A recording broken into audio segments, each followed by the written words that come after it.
Good morning and welcome to the Township of Woolwich Special Council Budget Meeting on January 9th, 2025. We welcome everyone attending in person or watching via our YouTube channel. I'll start with a roll call of council. I'm Mayor Shantz and present and chairing this meeting. Councillor Bryant. Present. Councillor Burgess. Present. Councillor Cadeau. Present. Councillor Grant. Present. Councillor Schwint. Present. Thank you. I acknowledge the land on which we live has been here from time immemorial, and Indigenous people have lived here from time immemorial. I thank the Chinootan, also called the Attawandaron, the Anishinaabe, and Haudenosaunee people who have lived here and cared for this land and who continue to share and steward this land with us. May we together learn to care for each other, our flora and fauna, and the land that sustains us. Are there any disclosures of pecuniary interest today? Seeing none. For the broader global community, we looked at infrastructure services and recreation and facilities and talked about some of the details and realities there. Today, we're going to look at the CAO office, corporate services and council, development services and financial services. So that will bring us to the end of our presentations of sort of what has been done by staff to date. And after that, we can start to look at some discussion amongst us about where we go from here. We'll also have a closed meeting after we do all the presentations. Excuse me. So with that bit of introduction, I am going to turn the floor over to our CAO, David Brenneman, and welcome Anna Harrison, Curtis Wells, and Dennis Althouse with him. Thank you very much, Madam Mayor. I want to start off in terms of my presentation just with reminding Council something that was important that our Director of Finance mentioned the other day, which is, again, the alignment that happens with respect to the fact that modern progressive municipalities adopt strategic plans that speak to the vision and the priorities and the objectives that they have. And as you know, this past year, we adopted one for the next 10 years. The business plan, which I want to also draw attention to, was included in your budget binder package. And that speaks to how we're going to execute on the strategic plan, looking at the actions and the priorities that we're going to bring forward with respect to the upcoming budget year. The budget itself, as you well know, is the way to action a number of those items that will require funding priorities to implement those actions. Outside of that, Director Lynn also mentioned that our job is to report to Council on a regular quarterly basis with respect to how we're implementing the strategic plan, the business plan, how we're doing relative to any particular quarter fiscally with respect to the budget implementation. So I think it's important always for us to be reminded as we start these budget sessions that that's the alignment that's very important for modern progressive municipalities, to have a vision, to have priorities, to be able to have a business plan that executes on that, to be able to support all of that work through a budget, and ultimately to be able to, from an accountability and transparency, report to the public and of course yourselves on a quarterly basis with respect to how we're doing, both in terms of our actions and also fiscally in terms of where we stand relative to the budget implementation. So with that, if I could have the first slide up. So with respect to the structure, the CAO's office, of course, has all members of senior management reporting to the CAO's office. As well, the fire chief reports through the CAO's office. And as well, there are 3 other direct reports. The executive officer that's also responsible for support and corporate communications, climate action and sustainability coordinator, and also economic development and tourism officer. And I will, with that, pause for a minute and say this would be your first opportunity, I think, officially to meet Curtis Wells, our new Economic Development Tourism Officer, as you know, Assessor Jenna DeBoer, who we hope to still see on a regular basis too. She's just down the road with Waterloo Wellington Community Futures. But this is a great opportunity to welcome Curtis to the Woolwich team. Certainly, he is days on the job, so most importantly, I'll do my best to answer all the questions that you may have relative to economic development and tourism. But certainly he has started the first week with a couple of BIA meetings and getting to know people and build the appropriate relationships. So welcome, Curtis.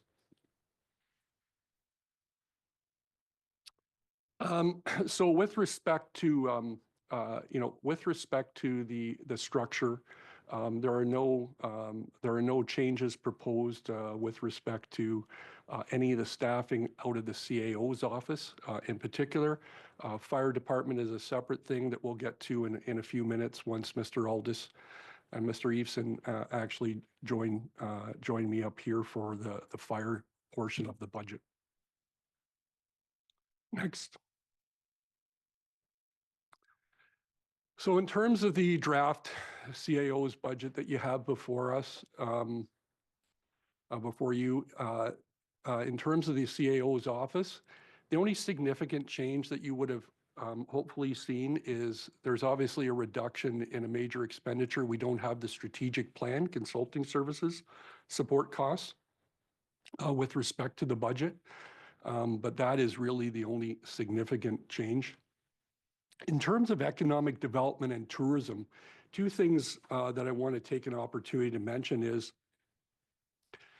this is an opportunity for us to transition back to what we historically have had in terms of support, one full-time equivalent position and a seasonal support position. I want to give this council a little bit of history because I'm not sure how much we've discussed this in the past, but back in 2007, when I joined the corporation, one of the first asks of the council that had not been completed by my predecessor was an implementation plan for where we need to go with respect to economic development and what support staff would be needed to execute on that.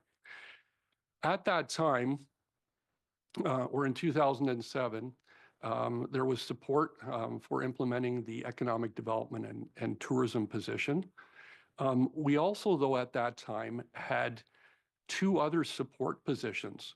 There was a part-time support position that worked out of the old Visitor Information Center. That's where the Woolwich Youth Soccer rents space from us on the corner of Arthur and First. At that time, we were spending somewhere around $35,000 for two additional support positions. But part of the recommendation that I asked council to implement was the fact that when I looked at where the best value was for moving forward with economic development and more specifically tourism and visitor information services work, what I found from the review was the historic Visitor Information Center that existed on the corner of Arthur and First. Really, most of the people, the data and the information showed were coming into that office because they had lots of brochures and information from across Ontario that would be fed in there in terms of pamphlets, et cetera. But most of the people, quite frankly, were going in there to actually plan their travels elsewhere in Ontario. So there was no business case to be made to keep that facility open. The thing that made sense to stay with was having a summer student work out of the old yellow brick house that used to be where now the Holiday Inn is in the farmers market area. The data showed with the thousands and thousands of visitors that were going through there, that was where the best value was in terms of having a support position to be able to help people with what they could do in Woolwich, but also as part of our involvement with Explore Waterloo Region, the regional tourism organization, to be able to support not just what we do in Woolwich, but what we do or what you can do across the region. Now, fast forward ahead to the fact that we all went through what some have referred to as the Great Pause with COVID. And during that time frame, if you recall, there was a lot of need for additional support for economic development in particular. And what our officer was successful at that time obtaining was a number of grants to be able to have a part-time, it was a full-time position under contract to be able to support through a COVID recovery business retention and expansion exercise, and also a tourism support initiative.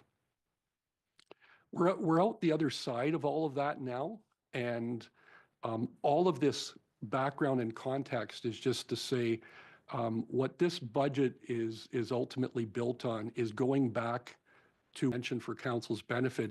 Once the yellow brick house closed down, I forgot to mention that we transitioned the support position to work out of the Mennonite Story in the village of St. Jacobs, because again, the data and information supported that with the number of visitors that are coming in the area, that is where we're going to get the best value to support visitor information services.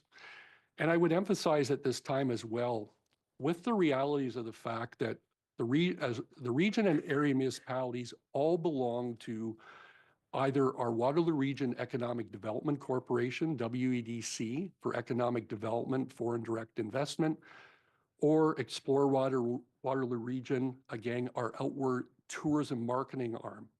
When those organizations were originally both set up, the notion was that the area municipalities would still be required, again, I'll say this from a high level, in two distinct areas: business retention and expansion efforts, and visitor information services and community events.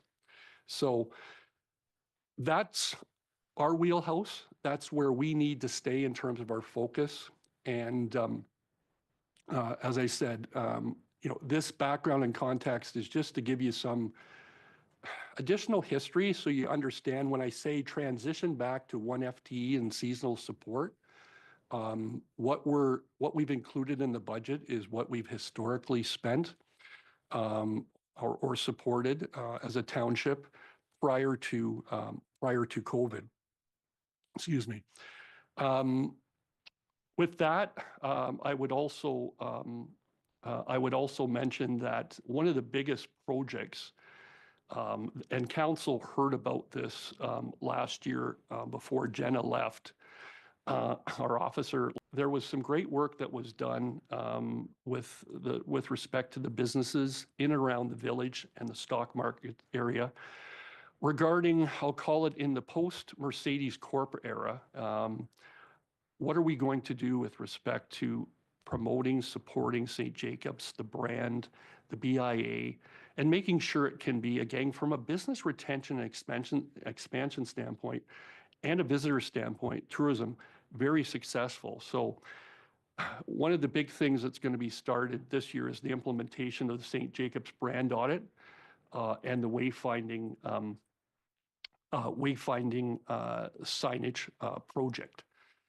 Next. Last year, you will recall that council supported the hiring of a climate action and sustainability coordinator, and Anna Harrison is here with me today. Thank you very much.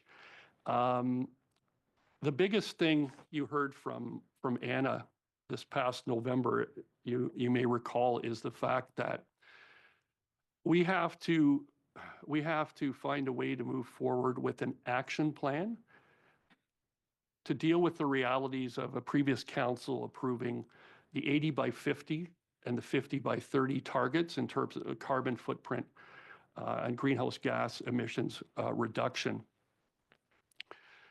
The budget itself this year is really just reflective of the fact that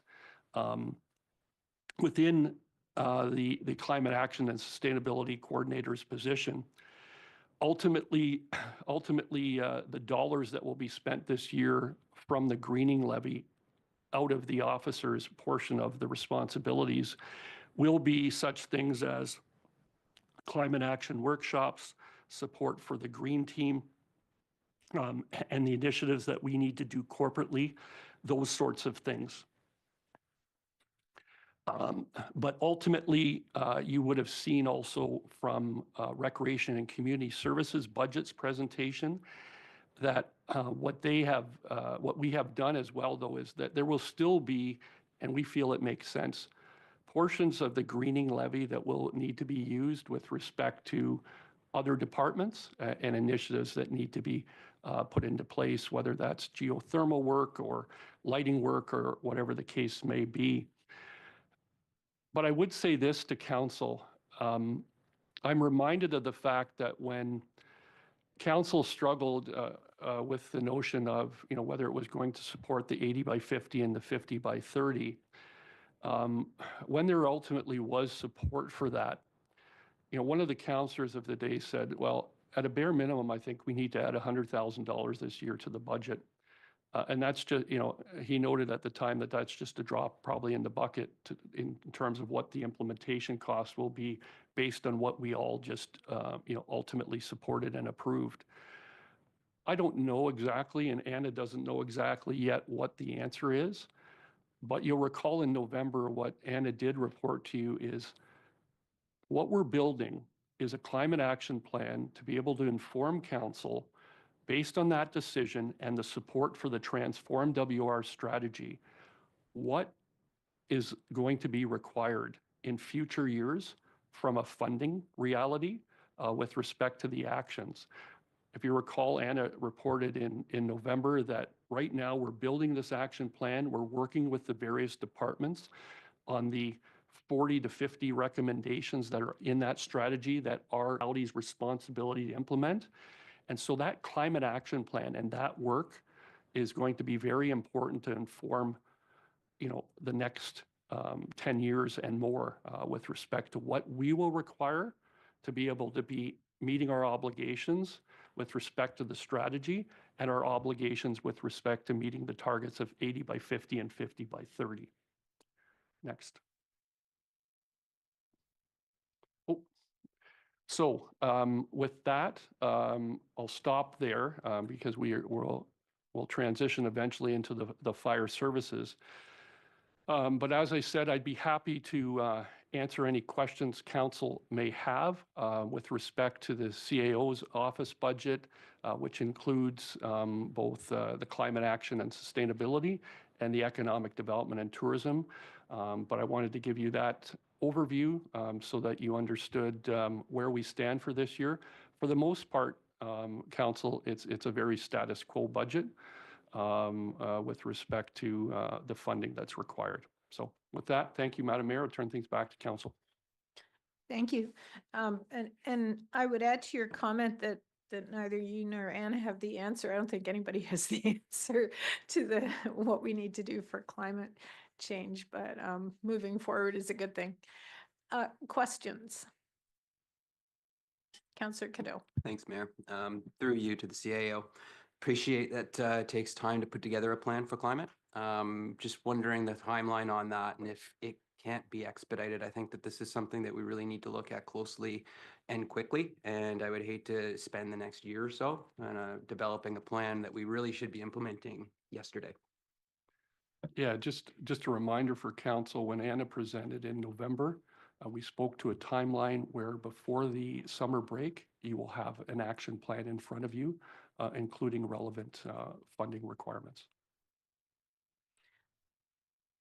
The funding requirements for this year, though, what you think you're going to need for this year are all in the budget. In the budget. Yes. Yeah, because this year, it's really just about the status quo in terms of work that we need to do with our green team corporately, and then also work that we do in the community with some of the climate action workshops and support, for, we work closely with volunteers like Sandra Bray and others to be able to deliver on those types of workshops. Councillor Schwint. And then Councillor Burgess. I was struggling a little bit with the climate fund expenditures, just understanding them. So could you kind of go through what's coming out of that fund this year? I understand it'll be staff resources. You mentioned some, we call it capital items for other departments. Can you give me a quick I guess, bottom line value of what's going out? I think I'm going to need some help from, we're going to have to combine the efforts with Recreation and Community Services, to be able to deliver on that. I'm wondering if it makes sense that, perhaps we put together an email for council's benefit to be able to consolidate all of that, to be able to provide to council. I think. That'd be awesome. Yeah, I think that would be helpful. Okay, Councillor Burgess. Through you, Mayor Shantz. We're in a tough budget year, looking at 10%, and our reserves are drained a bit here. And currently we have about $500,000 sitting in climate change, whereas infrastructure, a core of our responsibility here, is actually less than that. And I know Director Poupé there has done a good job cutting back his work, but do you have numbers in mind you think you're going to be needing in the future, or could we divert some of the funds in the interim to infrastructure or elsewhere of the 330,000 that is going to climate this year, and possibly look at next year getting the money we need for the projects that we know are coming, as opposed to just loading up money in that fund and just leaving it there, not using it currently? So to answer your question, I'd make the following comments. First of all, I think, council's already agreed and made a decision with respect to really hold the line and not, again, implement a percentage increase for the levy. I think that decision in itself, was a budget restraint move that was required. Further to what Councillor Schwint just asked, I think we would ultimately need to put in front of council again a true list of all the expenditures that we're using out of the climate action greening levy, to be able to fairly answer, and have a debate and discussion with council if there are things, that you want to remove from that list. But I would also say this is that anything that we're doing now, based on the levels that we are in terms of implementing climate action sustainability, I would suggest to you any shifts that you want to make, I don't think are significant enough to deal with the multi-millions of dollars that are ultimately needed to be able to transfer. While I appreciate the question, ultimately at the end of the day, the basic level of work that we're doing relative to tree planting, some of the heat pump work, et cetera, sure, those are things council could take a look at once you have, a consolidated list in front of you, further to Councillor Schwint's comment, about understanding all that's coming out of there. But I guess what I'm saying in a nutshell, simply put, is I'm not sure it's the significant levels that you would need to ultimately make a true dent in the support that ultimately what we need on the reserve and the reserve fund side. So those are my comments for now. So just if I can jump in and then I'll turn it over to Director Lynn. One of the things that concerns me about doing that is transparency. And so that particular fund was developed because we put a specific increase in to go to climate action. And so if we're to take that and move it to another area, to me, it sort of there's a fear there of trust from the community when we say we're going to put money towards something. And I'll let you respond and then I'll go to Director Lynn. Yeah, I hear what you're saying, Mayor Shantz, and agree with what you're saying. My only comment to that would be, as we're doing with the infrastructure levy, we're doing a one-time, taking it out and putting it in equipment reserves. Could we do a one-time this year of the 336,000 we're putting in climate and take a chunk of that just for this year to build up our infrastructure, but not make it an ongoing thing? I think that, excuse me, the difference there is the sort of definition of infrastructure, but I hear what you're saying there. So maybe that's part of our discussion as to how we do that. Director Lynn. Through you, Mayor Shantz. Just wanted to point out that in attachment 5 to the report, where that the 7.5% reduction down to the 2.5, the lower limit, in there did have a reduction in the climate action levy back to 2023 levels. So in 2024 budget, we did increase it. So there is a proposal. Again, it's not a staff recommendation, but it is a proposal to reduce the tax rate from the climate action levy of 100,000, which would have a 0.62% reduction on the tax rate. But it's not actually moving money from that reserve. Correct. Okay. Councillor Bryant. Thank you. Through you to the CAO. Currently, we're taking 50% of our MAT money to use for economic development, I'm assuming. Can we increase that percentage to 75%? Through you, Madam Mayor, to council, I wouldn't support that because again, the MAT tax is for tourism. And so for ease of reference, the position is both economic development and tourism efforts. And so we felt comfortable using 50%, because half the position is dedicated towards tourism efforts. I would say this to you, when I was talking about the seasonal support position that we historically have had since the middle of May until mid-October, prior to COVID, we apply for a summer student grant for that. If for some reason that summer student grant didn't come through, that would be an area where we could put additional MAT tax funding towards.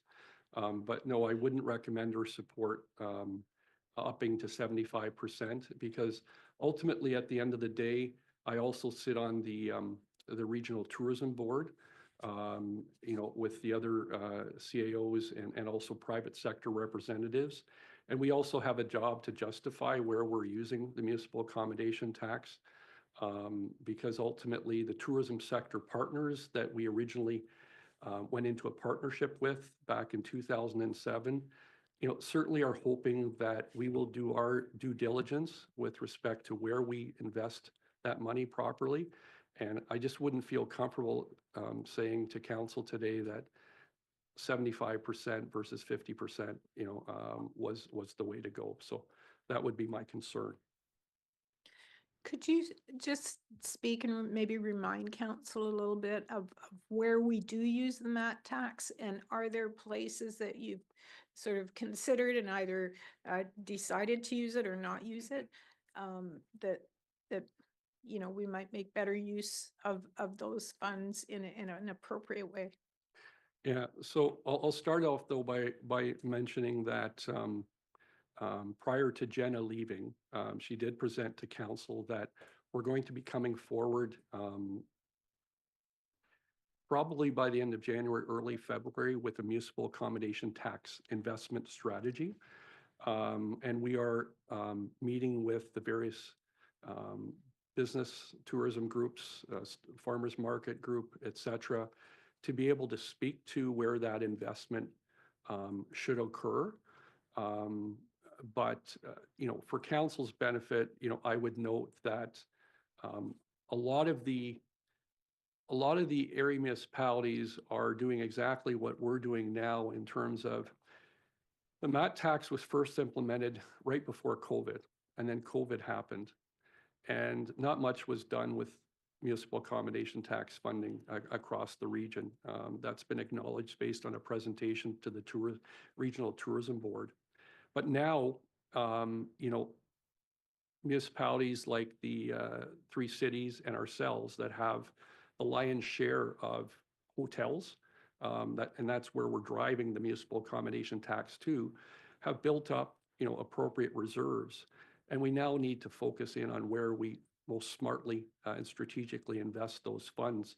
So that report is going to come forward late January, hopefully early February.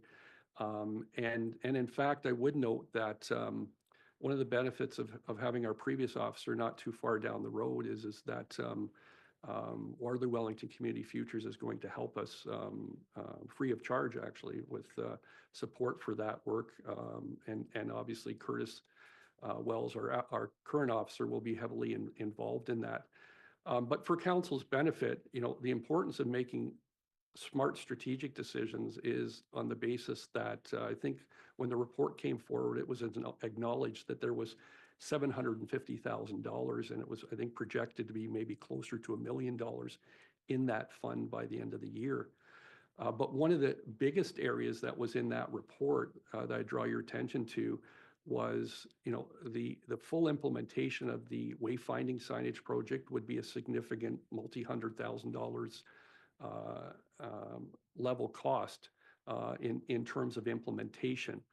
To be honest, really to date, I think council has used that fund. I think in the report, it was acknowledged that we've supported, for example, the St. Jacobs BIA with respect to the realities of not having a dedicated public washroom, to the tune of $10,000 per year. During COVID, we did use the municipal accommodations tax to support efforts like Drayton Entertainment and others as they were battling the realities of the COVID climate, et cetera. But we really hadn't, like many other area municipalities are just doing as well, put together a solid strategy. And so to that end, that will be coming forward to council to be able to say, where should we be investing these funds long-term? I think you saw last year when we had the presentation from the St. Jacobs BIA and the Farmers Market District partnership. They're looking for us to develop as part of the strategy that we will invest in marketing campaigns over and above what is done as a broader region through the Waterloo Region Tourism Marketing Corporation's efforts. Anyone else? Councillor Bryant? Sorry, just a quick follow-up. Do our bed and breakfasts and small inns pay to this tax as well, as or just the large hotels? Right now, it's just the large hotels. It's been very difficult and problematic to get the Airbnbs to break down things based on the appropriate postal code area, et cetera, to be able to draw. That's still a work in progress, I would suggest. Hopefully, long-term, we'll solve that one, Councillor. But right now, I would state the obvious, which is Woolwich is very fortunate to have the number of hotels that we have within our small municipality, and I say small compared to the cities, because we collect similar to what, say, the city of Waterloo collects on an annual basis. And that's to our benefit in terms of where we can ultimately invest that money. Councillor Schwint? Thanks. I just want to follow up on that, Matt. Tax usage, you explained the process, which is kind of where it's going, but I am curious, who's going to be, I guess, making the final decisions on the recommendations? We're getting input, you said, from the BIAs and Farmers Market. Is it strictly a staff then recommendation, or we're going to have a committee that includes the community or business community that's going to, I guess, make those recommendations? I'm a little bit uncomfortable, I guess, strictly leaving at the staff level and not having a larger group from the community, because that means we all take ownership of it. So I think through you, Madam Mayor, to Councillor Schwint, I think the best way to answer that is I would respectfully submit to you that I think we are following a process of community consultation. Prior to Jenna's departure, she's done extensive consultation, with the BIA, the farmers market, the businesses, et cetera. So the recommendations that staff will bring forward will be as a result of extensive consultation. Ultimately, it'll be council's decision in the end, based on that consultation and the recommendations that staff bring forward.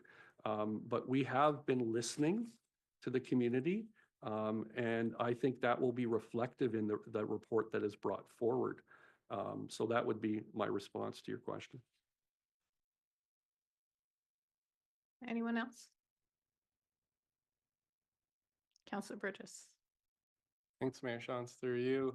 Just want to follow up on another question that was asked yesterday to RCS. Can the economic development position kind of partner with them for getting more sales for rink boards and the steps and the signs and all that, since we're already having that connection with local businesses? Can they, again, look at ways and strategies and connections to kind of increase that revenue there? I think there's an opportunity through you, Madam Mayor, to Councillor.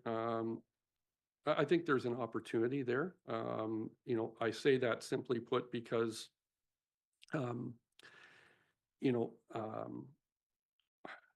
there's an opportunity through the fact that we do an extensive business visitation program. I would say this to you, though, I think it's a delicate thing to, again, arrange a meeting with a company and to say that we're here to help and support you and, what are your needs, et cetera.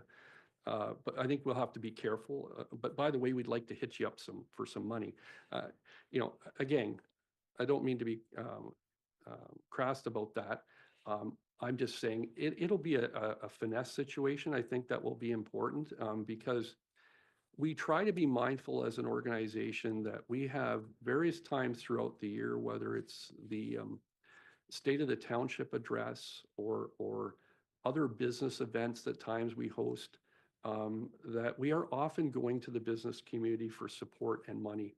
And so it's a delicate balance that you don't do that too much, because at times we're also reminded, well, I pay business taxes as well. Does that not support your efforts with respect to bringing forward? So I always believe there's optimistically opportunities, but I think it's a delicate balance that we would have to make sure that the expectation of the officer isn't that you hit up every company that you visit for some support. I think it would have to be more strategic in nature where it makes sense, but there would be opportunities. So in terms of collaborating though between rec and economic development, I mean, economic development would be aware of the businesses in town that might be open to that kind of a thing, and then Exactly. rec could go and separate from the economic development piece, just to keep them separate. Exactly. Councillor Cadeau. Thanks, Mayor. Through you, kind of on the topic of the hotels, I think it's fantastic that Woolwich has such a high concentration of the hotels. That kind of looking forward, though, to Breslau and the future development there, being so close to the airport, New Go Station. What are we doing to encourage hotels in that area, which is going to see massive development? Is that going to be a part of the plan that's being presented moving forward? I'd like a little insight into how we intend to really bolster up that MAT tax in some of the other areas outside of St. Jacobs. I think I'm going to need to lean a little bit on our Director of Development Services to maybe talk about, from a high level, how the official plan might envision those types of opportunities and how they might have been considered with respect to, the secondary plan and the land use, planning in there. Deanne? Hi, for you, Madam Mayor. So we are looking at some strategic areas which would be more geared towards the airport and tourist type of users that would be using the airport. And our zoning in the area is pretty flexible, that it would allow the market to decide too if there was a warrant for hotels or those types of tourist types of uses. Anyone else? Councillor Burgess. One last question for me, for you, Mayor Shantz. So just thanks for the background on the part-time position there for tourism. And just a quick clarification on it. When I'm looking at the numbers, we had nothing in 2024. So is this a completely new position, or is this shifted from somewhere else, or just clarification on that? Yeah, thanks for that. Through you, Madam Mayor, to council. Yeah, I should have given that background. So, I mean, what we're actually transitioning to, post-COVID realities is reflective of the fact that even just in this past year, we went through a unique situation where we had a maternity leave situation. So we had a contract and we had a transition. To be able to balance the budget last year, we shifted the tourism, those seasonal tourism dollars, to be able to support the fact that for part of the year, at the end of the year, we had 2 people in the transition year. So that's why things have also been reduced with respect to the broader economic development salaries area, because of the fact that we no longer have several months of transition to be able to factor in. Again, this is going back more to what we saw post-COVID. So there was a shift last year to move into more of the economic development salaries. And that's how we balanced the books for last year. Just to follow up on that. So you mentioned they're staying mostly at the Mennonite Story. Is that correct? So in the past, Yeah. it's been the Mennonite story, but that was the Mennonite story in the village. We haven't had current talks Okay. about what that would look like for the upcoming year, but that's our intention, that if there is support in the budget to go back to what we had pre-COVID, that we would re-engage with the Mennonite story and see how we could support them. Because certainly, again, the market affords us lots of opportunities to be able to hit a visitor information base, and get the sort of data and information out there through the thousands of people that go into the market area. I would also suggest to you that in the post-Mercedes Corp era, there's an opportunity to talk to the Schlegel family that now run the market. In the past, there wasn't an interest or an appetite to actually have dedicated space within the market. I think that's an opportunity that we wanted to explore before that also would be an opportunity. So it may not just be at the Mennonite story, it could be at the market proper itself, but those discussions will happen if council supports going back to more of the pre-COVID status quo in terms of support. Thanks. I can add a little bit more to that too. I sit on the Mennonite Story Board. And we've worked really closely with the Schlegel group, and they've helped us with in terms of rent and how we set up a more, it was, it's still a not-for-profit, but reliant on donations to be just a little more self-sufficient. So they've been really helpful for us. So yeah, I think there would be room to talk to not just the Mennonite story, but the Schlegel group together and see how we can work that out. Yeah, I appreciate that comment, because yeah, that was where I was going a bit, was just how are we creating our own thing, or are we working with the nonprofits and the private business there, or just how that partnership's gonna go, but I guess it's to be determined a bit, so appreciate it. Yeah, it's a work in progress, I think. Through you, Madam Mayor, though, I think what history has shown us is that we have benefited from partnerships and collaboration. As I said, there was no business case to keep open the historic Elmira Visitor Information Center. People were planning their trips elsewhere. It made sense to be at the market in the Yellow Brick House and work out a sublease with the Mercedes Corp at that time, to be able to be there. The data and the information supported that. When the hotel came up, we needed to look at a transition. At that time, yeah, it made sense to support a not-for-profit in terms of their volunteer efforts.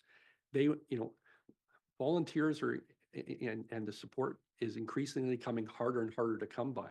If we're able to support it, again, and also get some federal government support through a summer student program, it's a win-win, I think, for both bodies, again, from a collaboration and a partnership standpoint. Yeah, we get a lot of bang for our buck when we support our volunteers, for sure. And we have some really good volunteers. Anything else? Okay. Oh, you wanted to move on to fire? Yeah. Yes. You're gonna shift spaces? Okay.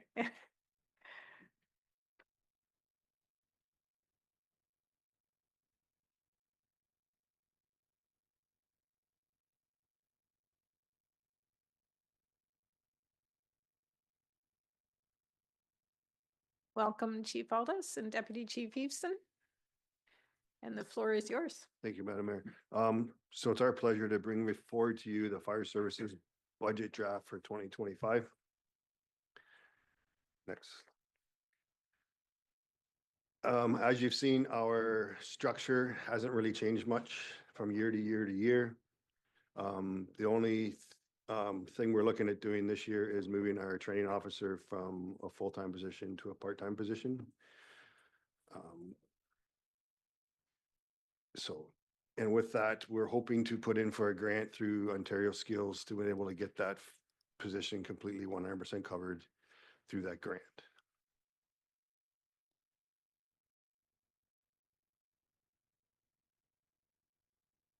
So as you can see, this gives you an idea what our fire calls are like over the last 5 years for our stations.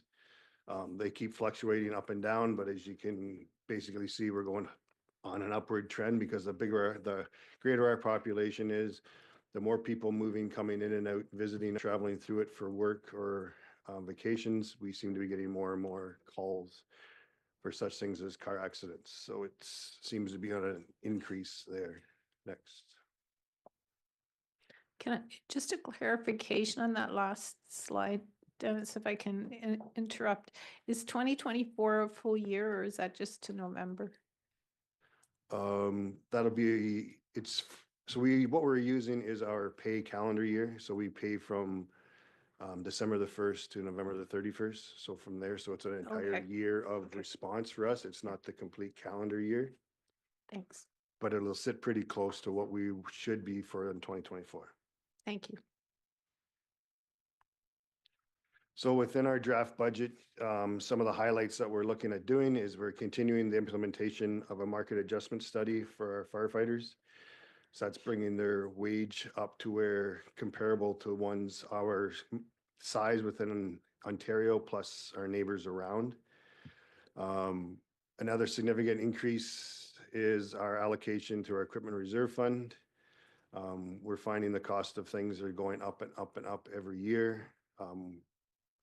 We've also found through working through the treasurer, some things that haven't been budgeted for in the past for replacement, like our SCBA's, which come due in 10 years. So we're going to work at getting that increased in there as well, so we can cover these costs. So it's not a surprise at the end where we have to find our money for.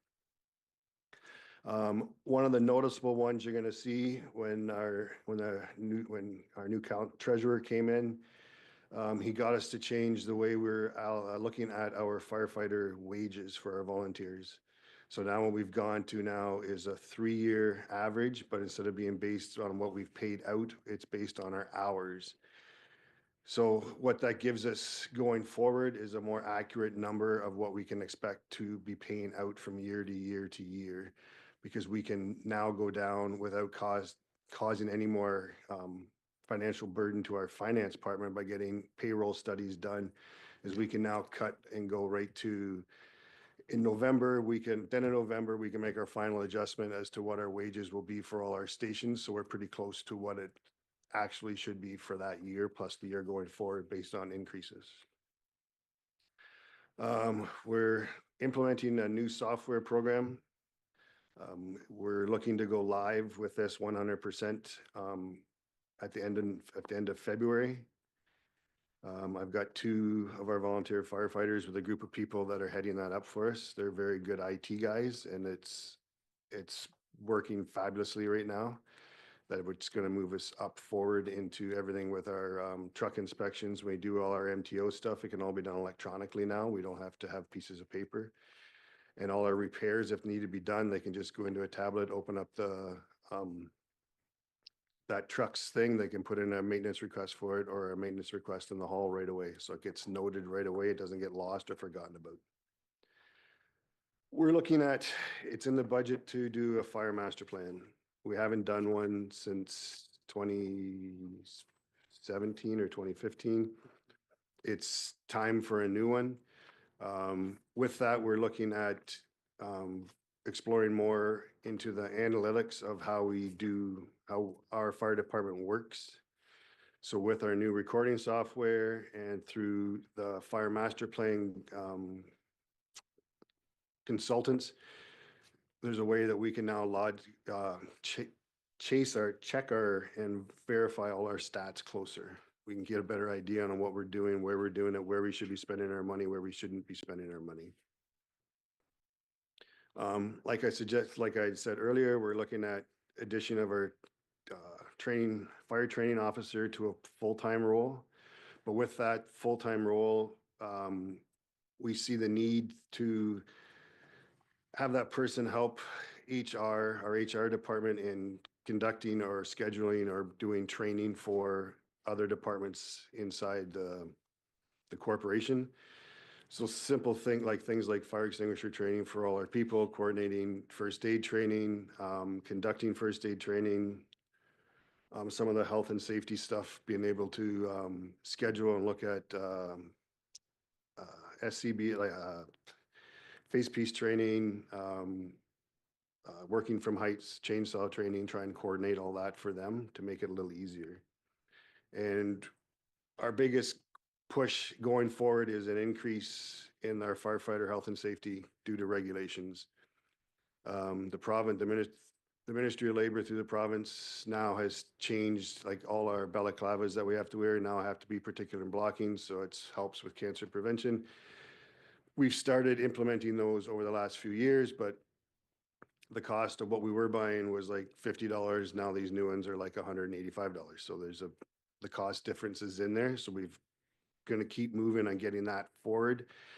And you'll see through in our capital stuff when we get into it is we're looking at doing extractors and dryers in all our fire halls. That'll help get our bunker gear clean. It'll take down our bunker gear inspection and cleaning time to an outside contractor from twice a year to once a year, or sometimes they're going out more than that if we get into big fires. So all this stuff we're looking at trying to get the cancer prevention up there so we can reduce anything we might have going through WSIB. Next slide. Do you want to do questions after? All right. So in our draft capital, you'll see annual bunker gear replacement, because every 10 years our bunker gear has to be changed out. We're looking at adding into our auto extrication for airbags and auto extrication for tools, cutters, spreaders, rams, and it's a single set that'll go in to replace some of our aging hydraulic stuff that we have in our stations. Next slide. So on the grants, you'll see in your capital forecast, the grant applications that we have put in for. One is a fire protection grant from the province. Within that fire protection grant, it's specified that it has to be for cancer prevention items. So what we've done is we have purchased, we've done the legwork and put bunker gear cleaning systems in St. Jacobs and Florida. So we're going to also have to levy the firehouse subs grant in order to help subsidize to probably finish that project up. But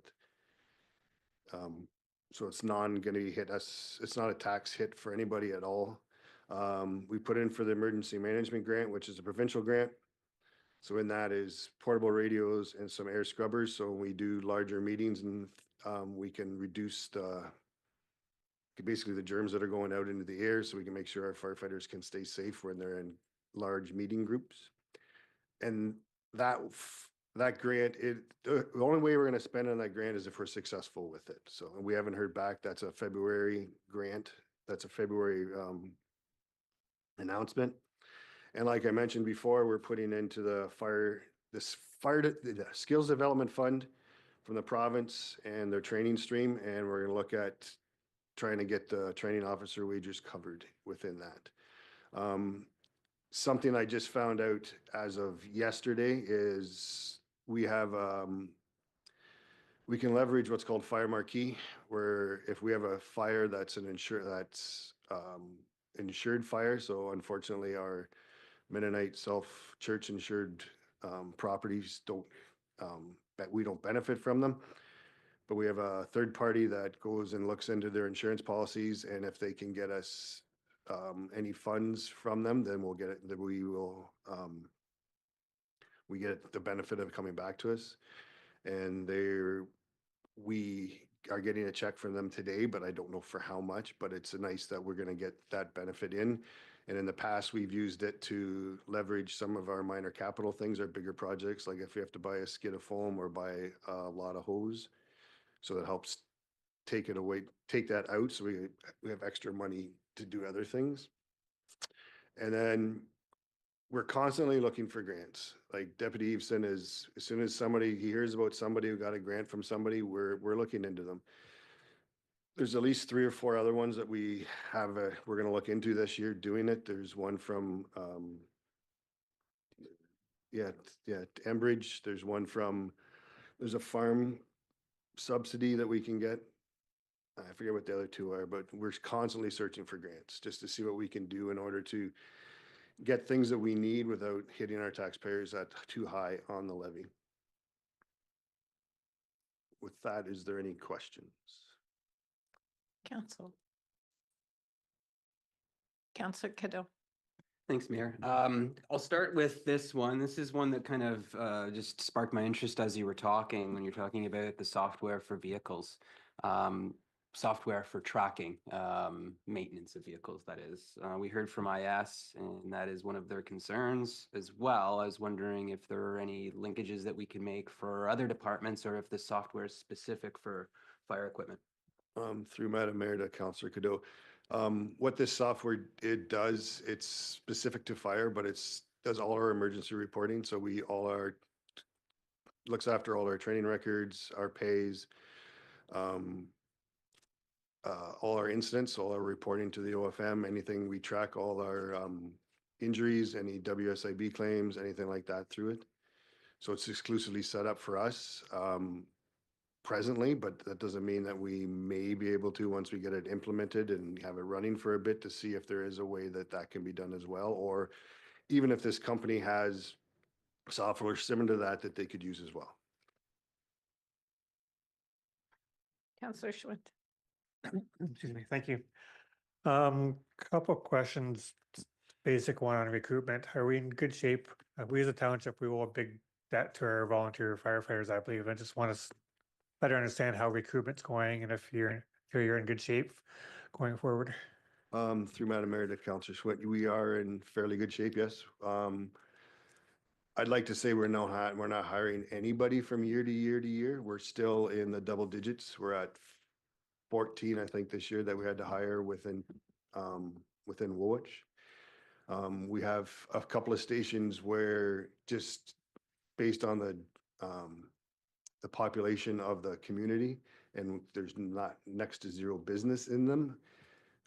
We've actually got a couple of new recruits that came out of into those areas and fairly good where we're at. So. Well, other stuff, thanks. Also curious on the fire master plan. How long a process is that to complete from when you start to finish roughly, and who will be doing that? How do you see that happening? Through Madam Mayor to Councillor Schwint. It all depends on what we get them to do. So I've been told it can take anywhere from 4 to 6 months, 8 months, depending on how much there is for them to do. That whole project will be done through a third-party consulting company. It's cleaner, I think, in my mind, because then I don't have, like, if I go and do it myself, it's just like me telling you what I want. It's not necessarily. And by going the route, adding in all the analytics and stuff into it, is they look at all the placements of everything that we have, trucks, they look at everything. So it's better that way for us. I almost said Councillor Lynn, Director Lynn. Thank you, Mayor Shantz. Just a point of clarification. The fire master plan was removed from the existing budget. It's not in the current budget, but council can always add it back in. The tax supported portion of that would be 25,000, but we did remove it in order to hit the 7.5% now. So it's not currently in. Thank you. Did you have another one? Go ahead. If that's okay. Or two more. First off is on maintenance. When I look at the maintenance budget for all the departments, that's one thing where I guess I'm pleasantly amazed. I look at the cost of fire trucks being 1.7 million a piece or whatever, but our maintenance seems relatively low. Is that something you anticipate is in line, or is it going to change over years? Through Madam Mayor to Councillor Schwint, it's one of those things you just roll the dice at. With buying trucks, the amount of maintenance that's required to them is less. And it depends on, from year to year, what we end up doing.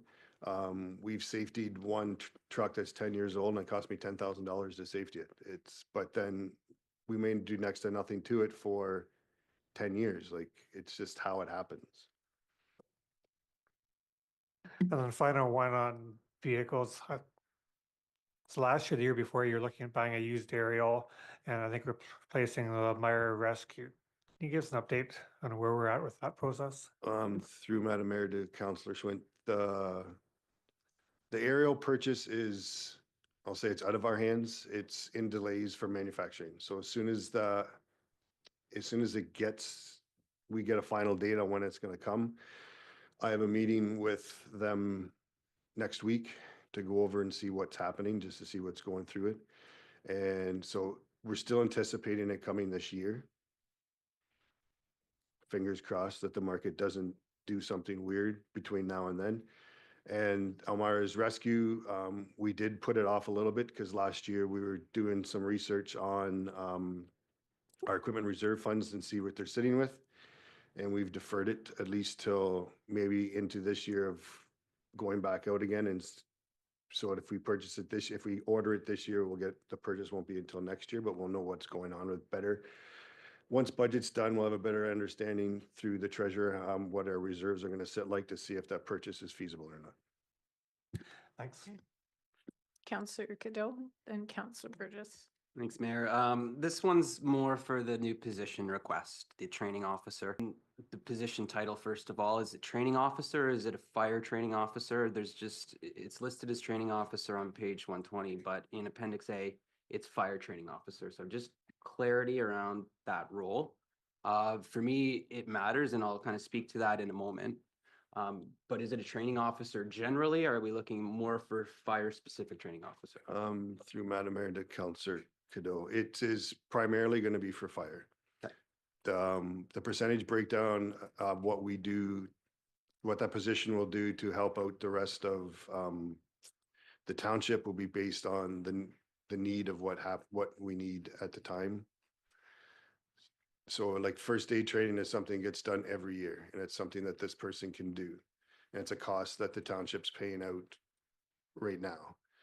So currently we're certifying our firefighters for first aid, and it costs us, because our time is irrelevant because it's booked into our training time, is we're paying like $20 a person through Red Cross to do that. If you're bringing an outside person to come in and do it, you're paying their wage, their time, plus you're paying that cost as well. So it'll help reduce that.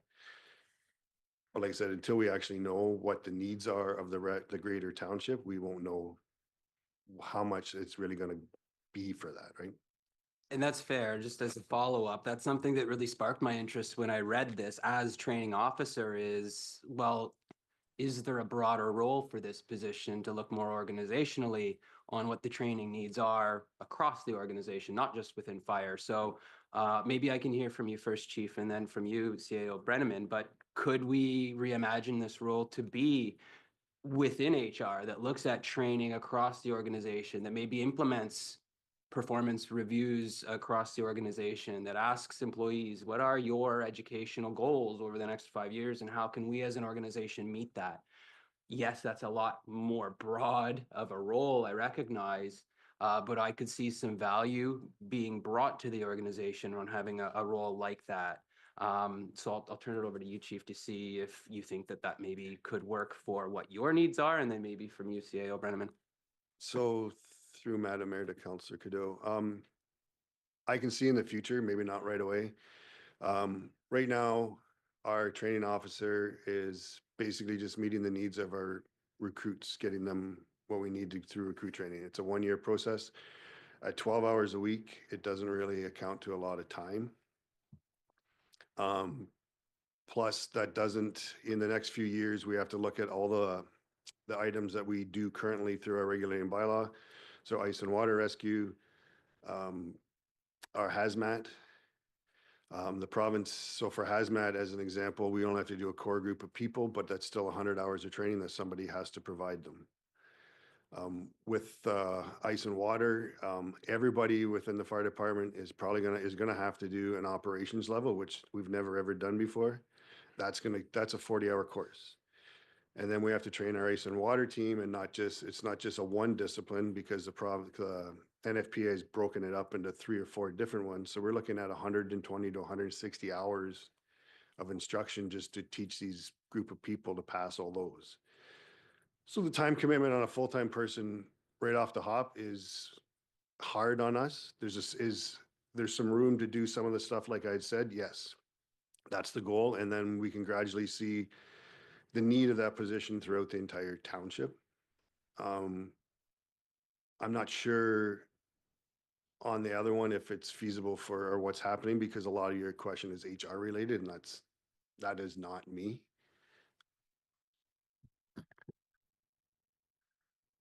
Through you, Madam Mayor, to Councillor Cadeau's question.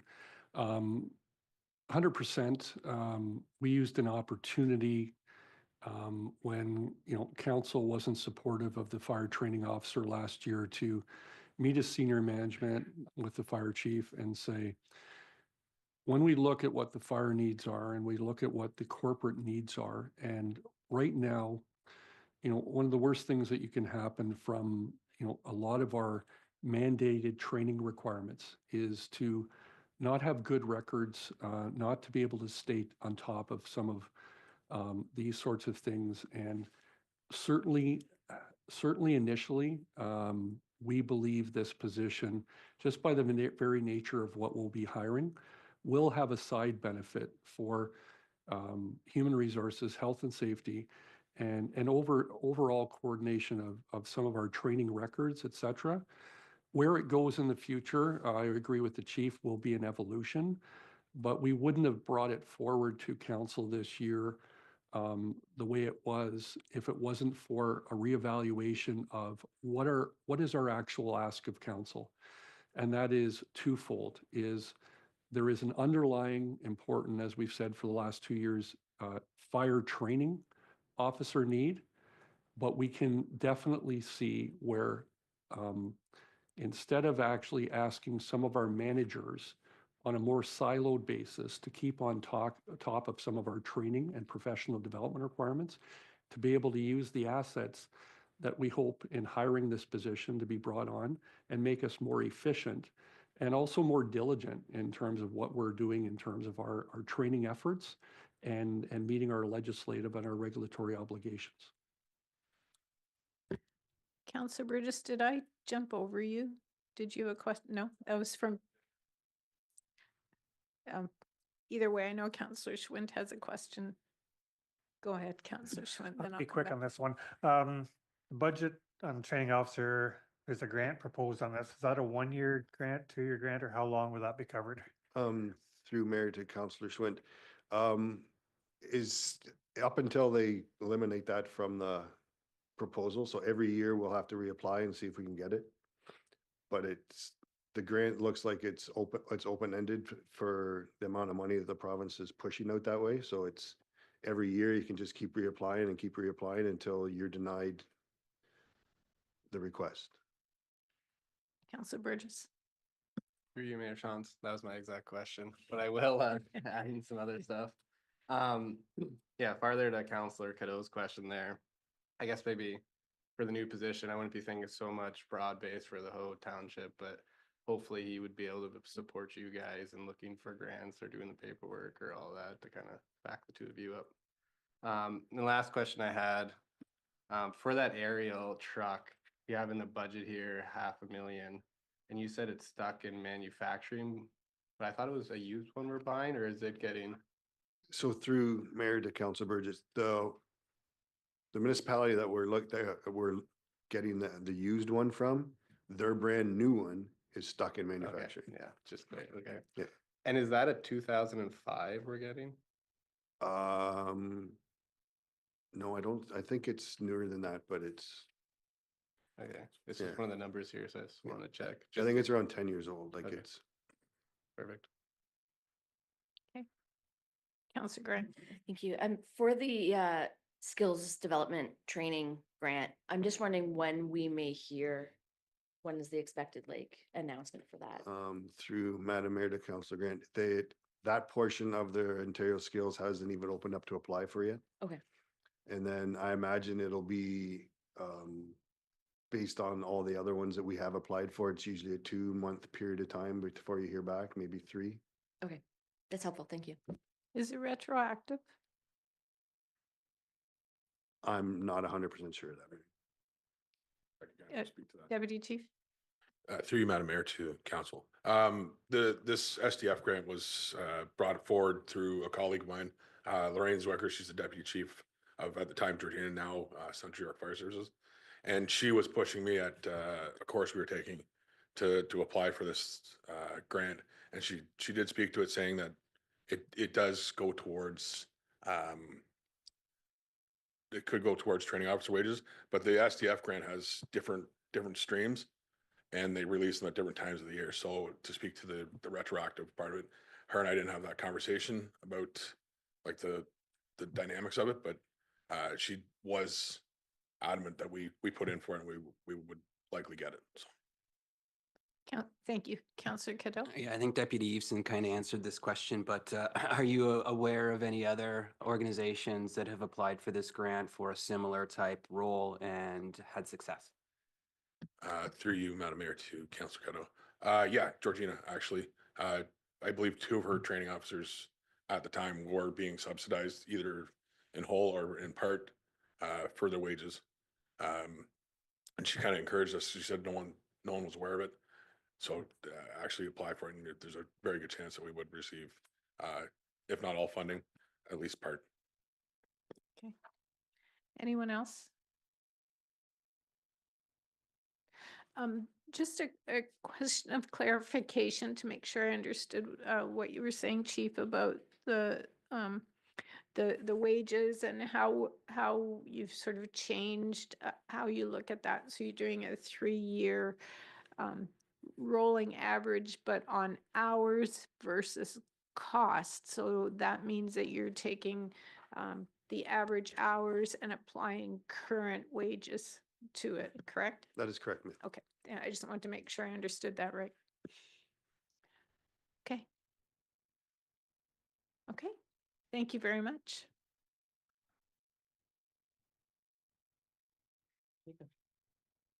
Yeah, we're gonna take a 5-minute break and switch up, and Jeff's gonna take the hot seat, and we'll move on. So let's say 10:20, we'll come back.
Okay, thanks. Welcome back. And we are going to move on to corporate services, and I'll turn the floor over to Director of Corporate Services, Jeff Smith. Thank you very much, Mayor Shantz. Through you, I'll just ask to go to the next slide. So the Corporate Services Department has four divisions, bylaw enforcement, clerks, and I have Deputy Clerk Alex Smith here to help with that presentation. Human Resources, and our Human Resources Supervisor, Shelley Noble, is here, and IT, and our Manager of IT, Barry Girth, is here. In this presentation, we'll also be presenting grants and the corporate overhead budget. Our org chart is on the screen for everyone, but there are no proposed changes to our department in terms of staffing this year. Can you go to the next slide, please, Ray? And the next one, and with that, I'll turn it over to Deputy Clerk Smith for grants. Thank you, Clerk Smith. So for grants this year, we'll start with our annual grants budget. You may remember back in August of last year, we actually brought to you any new organizations that were requesting, or sorry, I should say new requests outside of any pre-approved grants that council approved for the term of council. Within those that were pre-approved, we have 3 that do receive inflationary increases. We have included that in the budget for you. And you can see those 3 on the slide. There are a couple of other approved for the term that don't receive annual inflationary increases. And then our 2 new organizations that council directed staff to include in the budget. We have Hope, Hearts Open for Everyone. They actually typically have applied for our non-annual grant stream. And this year they've pivoted to our annual stream. They asked for $15,000, and with the levy target, we included $8,000 of that request. There's also the Shelter Movers Southwestern Ontario. They have received a one-time annual grant last year. And this year we have included $4,000 of their $5,000 request in the budget. We also have our non-annual grants budget, budgets that we include. We have our 3, our equity, diversity, inclusion, and belonging. We wanted to increase this, so you will see that in the budget. But to meet the target that council set, we did decrease that. We also decreased it from what we had last year, from $6,000 to $5,000, because Hope was a big user of our EDIB funding, and because they moved up to annual, we decided to decrease that to again help meet that target. Our arts and culture has stayed the same, and then we have just done a slight increase to our miscellaneous because we've seen a lot of interest in our travel assistance grants and special assistance grants in the last few years, and we would really like to increase that budget. Next slide, please. Next, I'll go over our clerk's budget. So there's no net changes for 2025.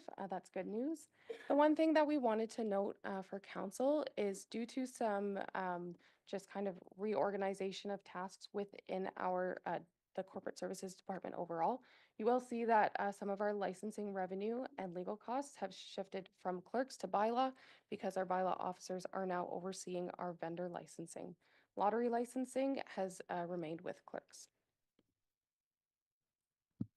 And I'm happy to talk about the communication side of the clerk's budget. We've changed our website student last year. We implemented the new corporate website. It is, I hope, much easier for everyone to find information on there, and it definitely has a new look and feel. But instead of going with a paid student this year, we're looking for an unpaid student to help us with our new municipal digital sign. That is, so that's a decrease in our part-time wages. We have a new public engagement platform that council gave us pre-budget approval for, and then some additional professional communication support in emergencies. And then you'll see a new revenue line from our municipal digital sign. As we presented in December, our hope is that that revenue will offset our costs. And then this year, as we see how much revenue we make, we're going to look at seeing how we can start putting money away to cover the replacement costs or repairs of that sign. Yeah, so next slide, please, Ray. And I will turn it over to Mr. Girth for IT. Thank you. For the IT operating, there's 2 new software programs that we are looking to implement this coming year or over the next few years. The major one, I'll say that first, is the financial software package. So that'll have a an impact on the corporate enterprise software budget line. Human resources and payroll software is HRIS system that we're also looking to implement this year to aid the HR department in just the onboarding, offboarding, and management of staff in a more efficient and effective way. Some of the things that are also impacting us are increased infrastructure and security costs. This has to do with increased costs for having longer timelines or longer refresh cycles for our server infrastructure, as well as to maintain the hardware on that. And we're also looking at doing some preventative maintenance or annual inspections on the Woolwich Memorial Center audio system, for which the Elmira Sugar Kings use quite regularly during their hockey season for their announcements and broadcast and commentary on their hockey games.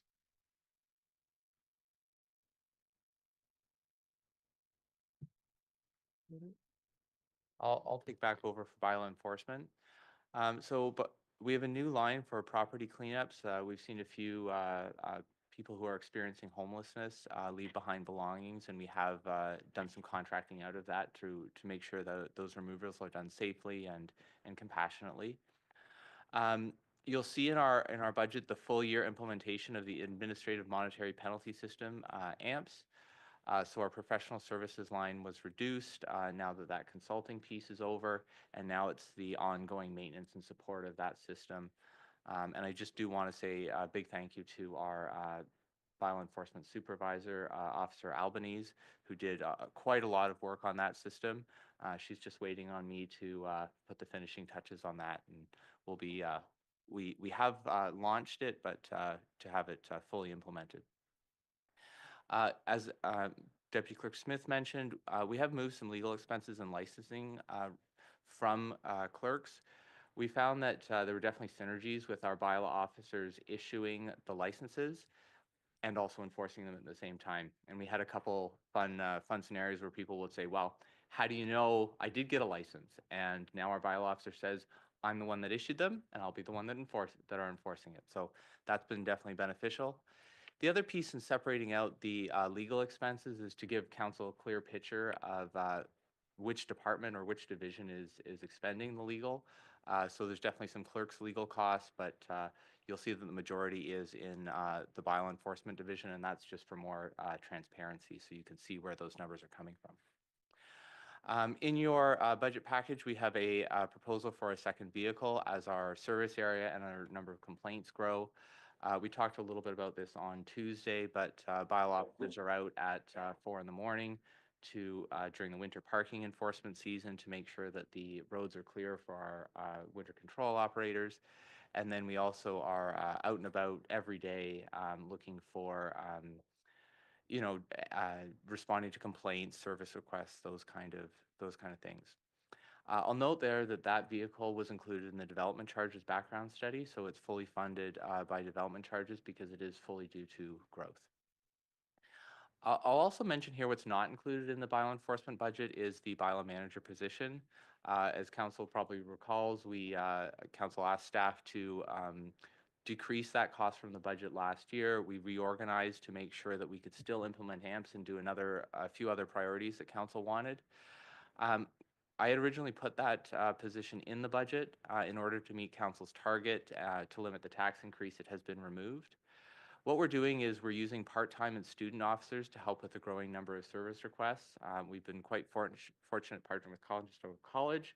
So some of them are unpaid students who are gaining experience, and then we also have a summer student who will be funded partly by our Canada Summer Jobs program. I'll just note that this structure is working. We can definitely keep working with it for another year, but it will limit our ability to update bylaws, support other departments, and respond to new service requests. Next slide, please, Ray.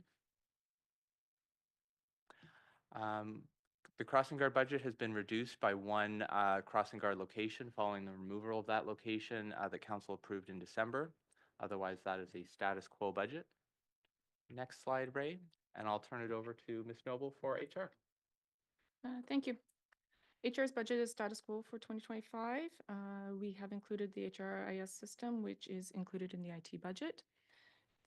Having an HRIS system, the township currently does not have a system for HRIS. By implementing the system, we will streamline our current practices. We'll be able to improve efficiencies, reduce the need to increase HR staffing complement, and the system will benefit the entire organization. Some key benefits and areas that the system will bring to us, we will be able to streamline our recruitment. The system will be a life cycle from recruitment right through to the end of employment. We will be able to meet the new legislative requirements for recruitment and store all of our recruitment files in one place for the 3 years. We will be able to transition to electronic onboarding, streamlining the processes between HR and payroll, and having our new employees complete all the paperwork electronically, and it's all housed in one system. Our managers will benefit from the system. They will have access up-to-date reporting on information like their employees' benefit usage, overtime usage, absenteeism. They will have a dashboard that will have this up-to-date information all the time. We will also benefit from having an intranet for all staff, where if we have new policies, new procedures, information that have to go to all staff, we can guarantee that they're getting them. And I think that is it. I'll take back over for the corporate overhead budget. That is it within the corporate services department. One minor thing we've done is combine the general equipment repairs with the IT repairs. That budget line was almost nothing, so it made sense just to consolidate. We have some minor reduction in office supplies posted and photocopying to reflect lower spending. We were seeing some savings in that area or those areas. Our minor capital line includes some small bylaw enforcement equipment that is funded by development charges. And then we've increased our water sewer admin overhead allocation by $107,000 following an overhead analysis that our treasurer did to make sure we were choosing a number that was accurate and justifiable. So that was based on an apportionment analysis. And then one thing that we announced to council, which was really good news this year, was we've been seeing a 15% reduction in our Ontario Municipal Partnership Fund grant, which is the only operating grant that the province gives us. So we've been seeing a 15% reduction every year on that. This year, the province announced there'd be no reduction for the Township of Woolwich, so we're very happy to see that's not a reduction in the budget. Next slide, please, Ray. And I am going to turn it back over to Mr. Girth for IT capital. Thank you. Once again, IT capital. So a lot of it is standard items. PC replacements are a big topic, big one this year. We have some carryover from some deferrals from last year. So this year we're looking at a number of systems that are due to get replaced. Another carryover item from last year because of other priorities that came up is our main storage unit for our server infrastructure. We're also looking at refreshing our remote access portal. Software, big things have to do with the new financial software, new HR and payroll system, and new building software, which I believe is more related to the planning department than building. So, yeah, those are some of the major ones for the capital. With that, Alex, myself, Barry, and Shelley would be happy to answer any questions that council may have. Okay, thank you for that. Who wants to start? Councillor Schwinn. Just a quick one on HRIS. How much is that software by itself? Any idea?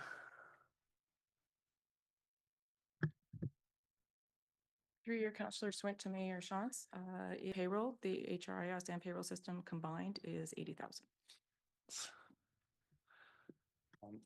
Alex, may I just note, sorry. Yeah. So that what we've included in the budget is the net cost. So once we implement a combined system, our intent is to eliminate the payroll system so that we don't have duplication. So that is the net cost in the budget. And I guess, I can't believe I'm saying this, but I'm going to show my social conscience. And I'm a little bit concerned with the removal of the summer student on the website side of things and replacing with a paid intern. I guess as a society, I think we believe or we have a duty to help students learn and get them through the college university programs. And by expecting unpaid interns during the summer period when that's their sole time to make money for tuition, books, living expenses, etc. To me, that's just not good policy. So I strongly urge we revert back to a paid position, assuming there's a paid work to be done. But to expect unpaid interns during the summer, to me, isn't quite fair to our students. Director Smith, do you want to speak to how that would look? Yeah, so there's two things I would say on that. So the first is we have our unpaid field placement from Conestoga College here currently in the office right now. Our hope is that in the next few weeks we can start marketing and really promoting the use of our municipal digital sign for the community. So we have reduced the part-time salaries partly because this is an unpaid field placement. It does include learning though from the college, and the college is actively looking for partnerships for those field placements, they're called. So they're taking courses and and it's part of their learning. The other piece of this is the website. The new website is up and running. It has been implemented. I would be lying to council if I said we couldn't use a summer student to keep up with some of the projects that are ongoing with the website. But the summer student was implemented primarily to help staff with a brand new project with implementing essentially a new content management system for the website. And as part of that, we did new design work, new mapping of the how to find information and that kind of stuff. But I will tell you that the website is a small piece of one of our staff's job, and it is hard to keep up with, the additional, the new things that are coming up. It's hard to keep up with all the content that needs to be updated. We just approved, or council just approved the updated fees and charges. That takes quite a lot of time to go through the website and make sure that all of our fees are showing accurately. As well as, so the website content that people would see, as well as the website content that's sort of built in the background where people would, pay a fee online and with their credit card and it's all automatic, and there's a lot of work in the back end to do there. So I wouldn't say no if council wanted to put a summer student for the website back in, but the summer student that we eliminated was specifically for the implementation of the new website. Councillor Burgess. Through you, Mayor Shantz, just want to touch on the HR software too. You have in the capital budget 57.5 for it. And then you also have some in the operating. Is one the purchase up front and then one the ongoing costs, and kind of what's that? Yeah, I can answer that, and then Shelley can chime in if I've missed anything. But there are both implementation costs and then ongoing maintenance and support costs for software like that. The capital is the initial purchase and the implementation cost, and then the operating is the ongoing maintenance and support. The operating was what Ms. Noble gave, so that is, what would you say, about $80,000 a year. The net cost is what we've included in your budget, which is the elimination of the existing payroll software. Once we combine it, it'll be a single fee, and the increase is about $35,000. So just clarity, you said we didn't have any software before. So the payroll we had a software for, but then all the paperwork and combining it all is what we didn't. And that's what's now just going to basically create efficiency and put it all together and be able to track it simply. Yeah, that's correct. So right now, say for example, staff that are submitting their hours for pay, they use an online program. It's a payroll software program, but it doesn't do anything like the onboarding, the training, that kind of stuff.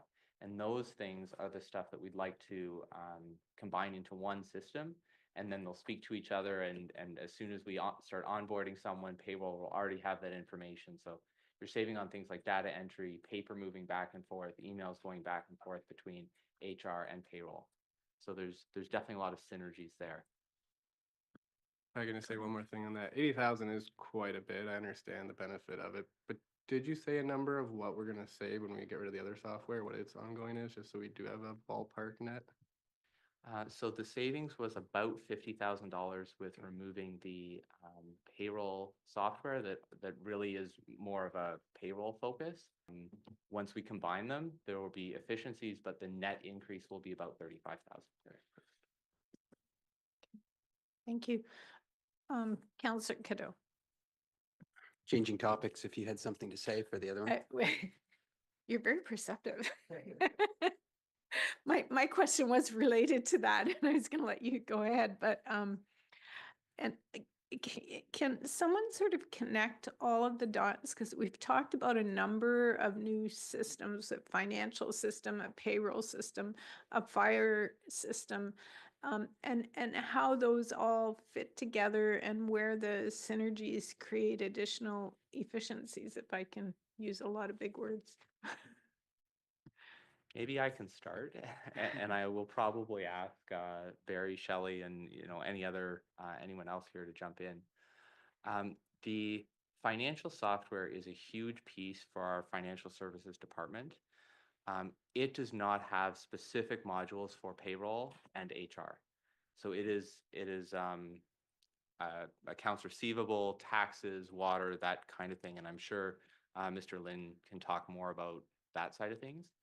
The human resources information system, which includes HR and payroll, is integrated with HR and payroll. It would be replacing a system that only does payroll right now. And it speaks to the financial software much better than the old one will. So there'll be lots of ways to import data and export data. We'll be getting better reporting, more information that can come from those systems, and we're making sure that they can speak to each other. If you want, maybe technical specifics of that, Barry can definitely talk about that. If you want, to talk more about synergies, I could go to things. And then I'm sure Mr. Lin is planning on talking more about the benefits of the financial system, or sorry, he actually reported to council in December on the benefits of that financial system. Yeah, I think that's helpful. The other piece would be, we talked about fire and training and keeping track of that. Have you looked at how those might work together, or if there's a way to use one or the other? Through you, Mayor. So the HRA system that we're currently looking at has the potential to grow and include a learning management system. Due to cost, we are not exploring that avenue right now. Currently, within the HR world, we are completing our reporting manually. By having the system, we will be able to generate reports. Managers will be able to access the reports at the fingertips versus HR completing them. We will streamline all of our processes. Our recruitment processes right now,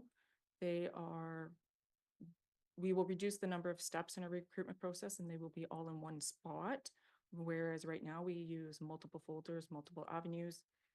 Managers will have access directly to their own recruitment. We will streamline confidentiality purposes. It improves the synergies and efficiencies across the organization, and that with the potential to grow. Okay, thanks. I think that's a good. Councillor Cadeau.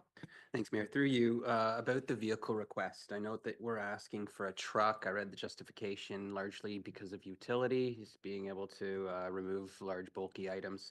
Have we explored cheaper options, car, even a crossover, to see if we may be able to accomplish the same types of jobs that we need to do with a smaller vehicle? Yeah, through you, Mayor Shantz. We did explore different options. Right now, we have a small SUV. So the addition of a pickup truck would allow us to pick up those bulky items.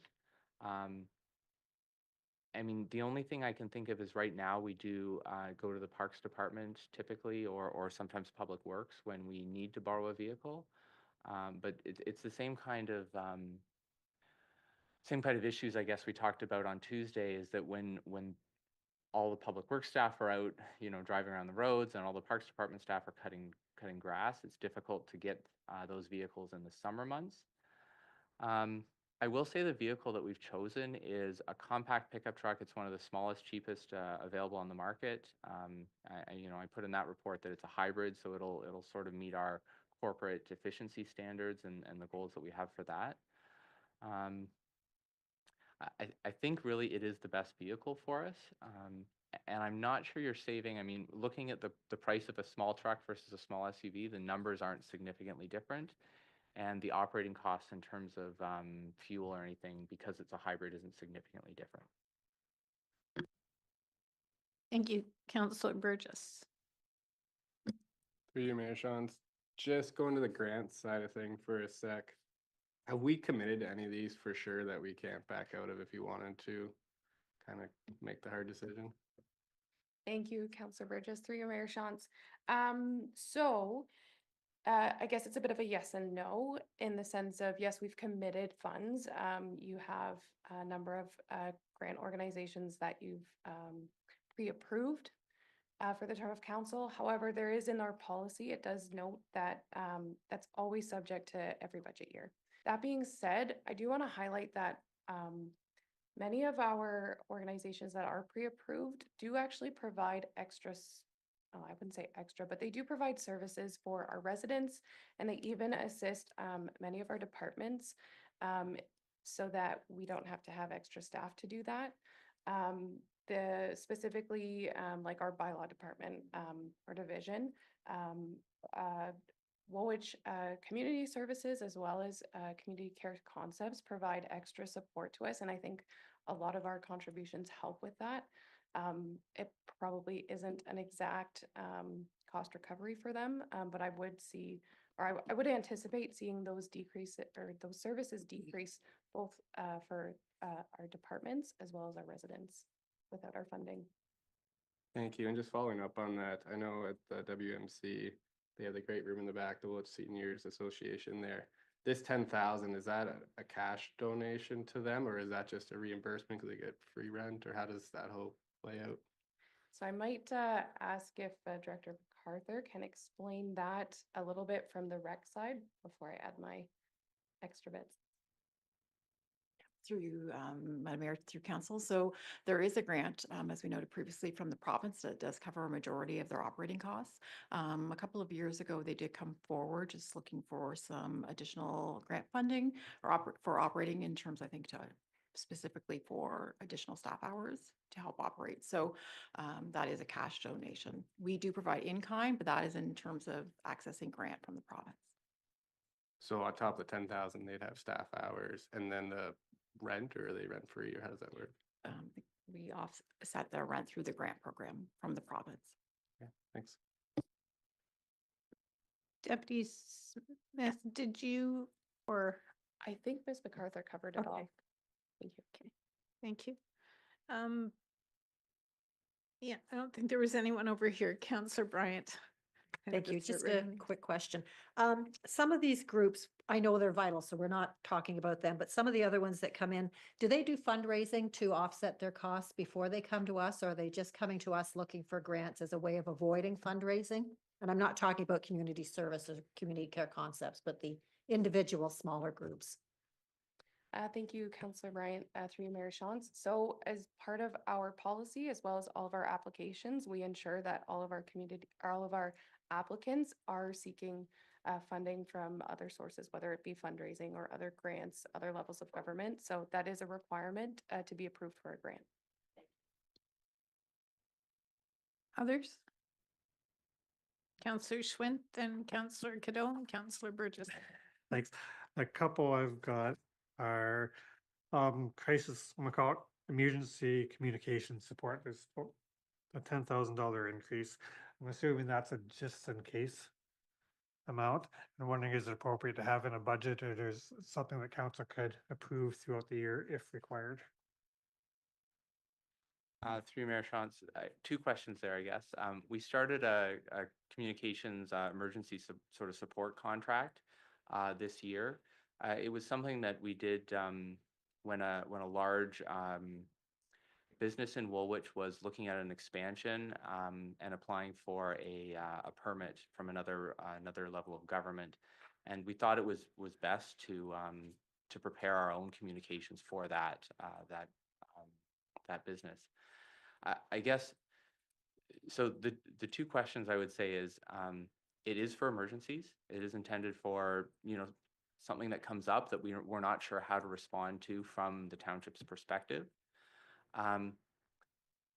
If you don't budget for it and we need it, we can come to council and say, here's the issue that we're dealing with. Here's how we need it, and then we'd also have to figure out a funding source if the money isn't included in the budget.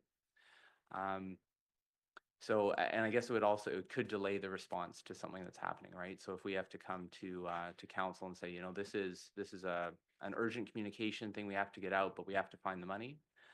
The other thing I would say is that we do have under our purchasing bylaw the option to procure services in an emergency. So if it was truly some kind of a tornado or something like that, we may be able to access emergency funding. But for that sort of anticipating an issue coming up, we would have to come back to council and we'd have to find a budget source if that's not included in the budget.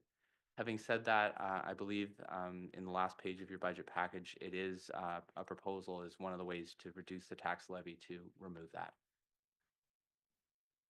Thanks, that's helpful and seems prudent. The other one that's caught my mind is the animal control section under bylaw, animal control.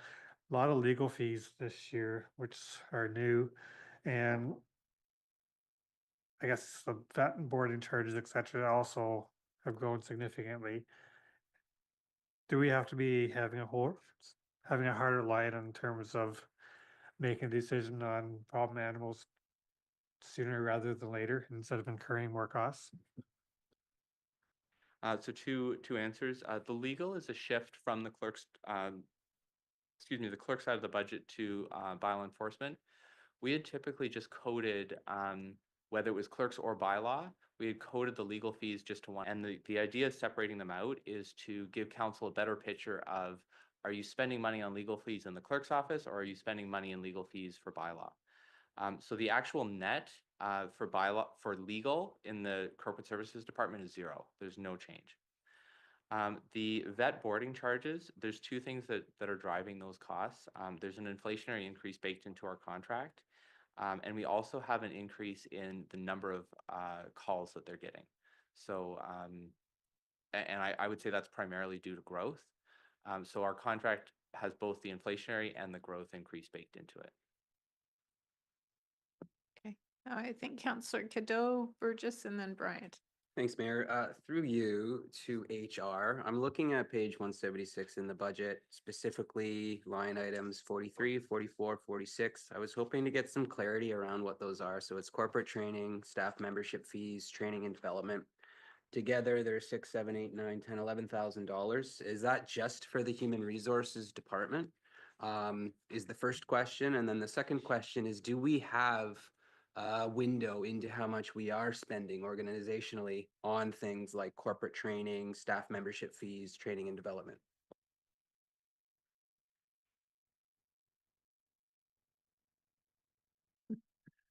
Maybe I can start, and I know Shelley can probably answer as well, but the training and development line is specific for staff in HR. That's their training and development budget. So if they go to, I know Shelley goes to some health and safety type workshops, ongoing training that she does. The corporate training account is an account for the corporation. So we've done things like EDIB, equity, diversity, belonging and inclusion. I think I've said that backwards, but that type of training. Some of our First aid training comes out of those. So anything that we organize corporately and then provide to our staff. The thought here is that we don't have to sacrifice on staff doing their mandatory training if they want to take first aid as well, or something along those lines. The health and safety account covers all of our health and safety costs and the cost of running our health and safety committee. So that's mandatory. I'm sure Shelley can tell you under which act, but that committee is important, and there are costs for that committee. There's costs for buying the green books. Maybe Shelley can speak a little bit more to those costs. And then health and wellness is where we cover things, initiatives for our staff. That's a smaller amount, about $3,000. But we're also trying to invest in health and wellness of our employees as well. And maybe I'll turn it over to Shelley to speak to more what costs come out of health and safety and what costs are more health and wellness related. Thank you. So currently, our health and safety budget, we certify all of our JHSC members. We cover the cost of that. We are currently looking at bringing in audio testing for staff. That would be covered under that. We are at the start of looking at implementing some type of hearing conservative program because we don't have that in place. So some of those costs would be split up. So our Health and Wellness Committee has a health and wellness fair that we're planning in May. With that, we are looking at bringing in vendors. We cover the cost for that. Different corporate trainings we bring in. So last year we had EDI come in. We had sleep. We bring in lunch and learn sessions, things like that for training. We are also looking at fleet management program right now, which would include some type of driver safety training. So those are just our projections for 2025. It will all depend on how the programs roll out and what we're funded with, but that's where we would split the monies. Organizationally then, do we have a window into how much we are paying out for training and development at a broad level, like across the organization, infrastructure development, et cetera? Maybe I can start answering that question. I believe that training and development line, every department has that in their budget. But if you want some kind of analysis or even just adding it up, I might look to the treasurer and say we could probably provide that for you at a future date if you want that information. Okay, maybe just ask the executive officer. She's already adding it, it looks like. Director Lynn. Just to add to that comment to Councillor Cadeau, I also think that with improved financial software, that would also help to look at some of these expenses more corporately. So it's not just health and training, but right now we just have individual department budgets. So new software would also help us run more on contracted services, on grants, and have more kind of holistic analytical information on across the organization. Right now it's more of a manual to go in and pick some of those out, but hopefully also that new software would help with some of that. Okay, thank you. Councillor Burgess. Through you, Mayor Shantz. Just wondering about the large costs and PC replacements, I guess from a security standpoint and from just the functionality and cost wise. What's our usual turnaround for that and phones, and what does that look like? And is there ways to save a few dollars there? Yeah, through Mayor to Council. So for smartphones, that really is dependent on the plan that the vendor provides. So currently, our current plan has discounted replacement costs every 2 years. So basically they call that a hardware eligibility timeline. So when you purchase a new phone under our corporate plan, you can't upgrade that phone for 2 years. That's how they recoup some of their costs through the ongoing monthly fees. I will say the new plans that we're looking at and implementing, which reduces the operating costs for everybody, also will now be increasing the hardware eligibility timeline. So it's moving from a 2-year to a 3-year term before you can get to any discounted hardware costs. For computers, back in 2018, 2019, we were on a 4-year cycle for replacing computers. We were asked by the council to look at extending that, and we have extended that to 6 years. Now, with that 6 years, that includes 5 years of hardware warranty support from the vendor, and that's the maximum that we can get. So we are actually running computers without support or hardware warranty for 1 year at the end of it. And at the end of it, that's when things can really, start to get hampered, right? You start to lose battery capacity, things start to slow down because of the age of the computer. Software now starts to become, unsupported by vendors. Microsoft has their timelines for the operating system for which they no longer will provide security and vulnerability updates. And so we're hitting that with a number of our computers that we're running right now. So 6 years is what we felt was appropriate for an extension, which is still a little bit longer than what I would like to see, but in meeting some requests from council, that's what we've gone through. Yeah. Thanks for that. Yep. So on the phone side, you said we're doing 2 years, which seems pretty short to me. You said we're now looking at is it a new provider that's gonna change it, or how's that playing out? So there was some renegotiation with the Ontario government on the vendor of record, and that has changed drastically the operating costs, but it also has changed the hardware eligibility durations, and that is challenges. Sometimes what happened is, especially for the outside workers, because of the environments that they work on, their phones are more susceptible to damage than inside workers. So the risk obviously is if they damage it, or if things happen and it gets dropped or whatever, and there's damage to it that we have to replace it, then it's a full cost replacement for that unit. And a lot of the newer phones are running well over $1,000 each. Some of the iPhones are $1,600 when they're looking at that. So it does become a little bit, on that.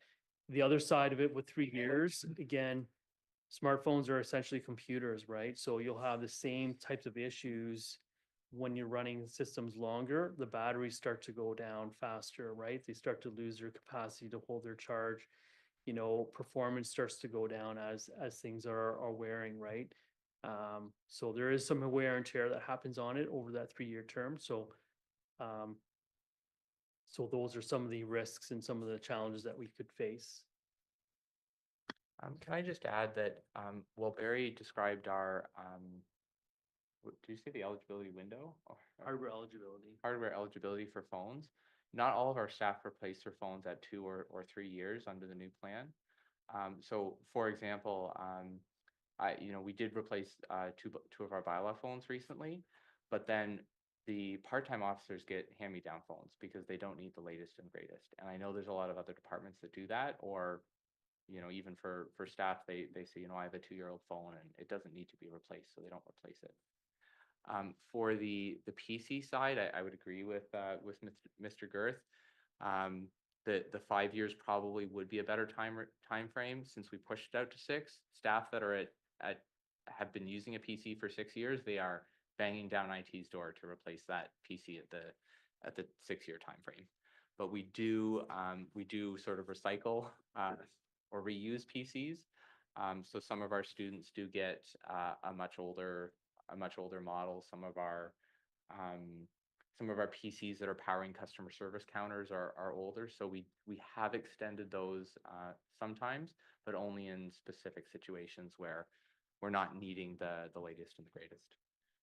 Yeah, I appreciate that you guys are looking for ways to save money there by doing the hand-me-downs and whatnot.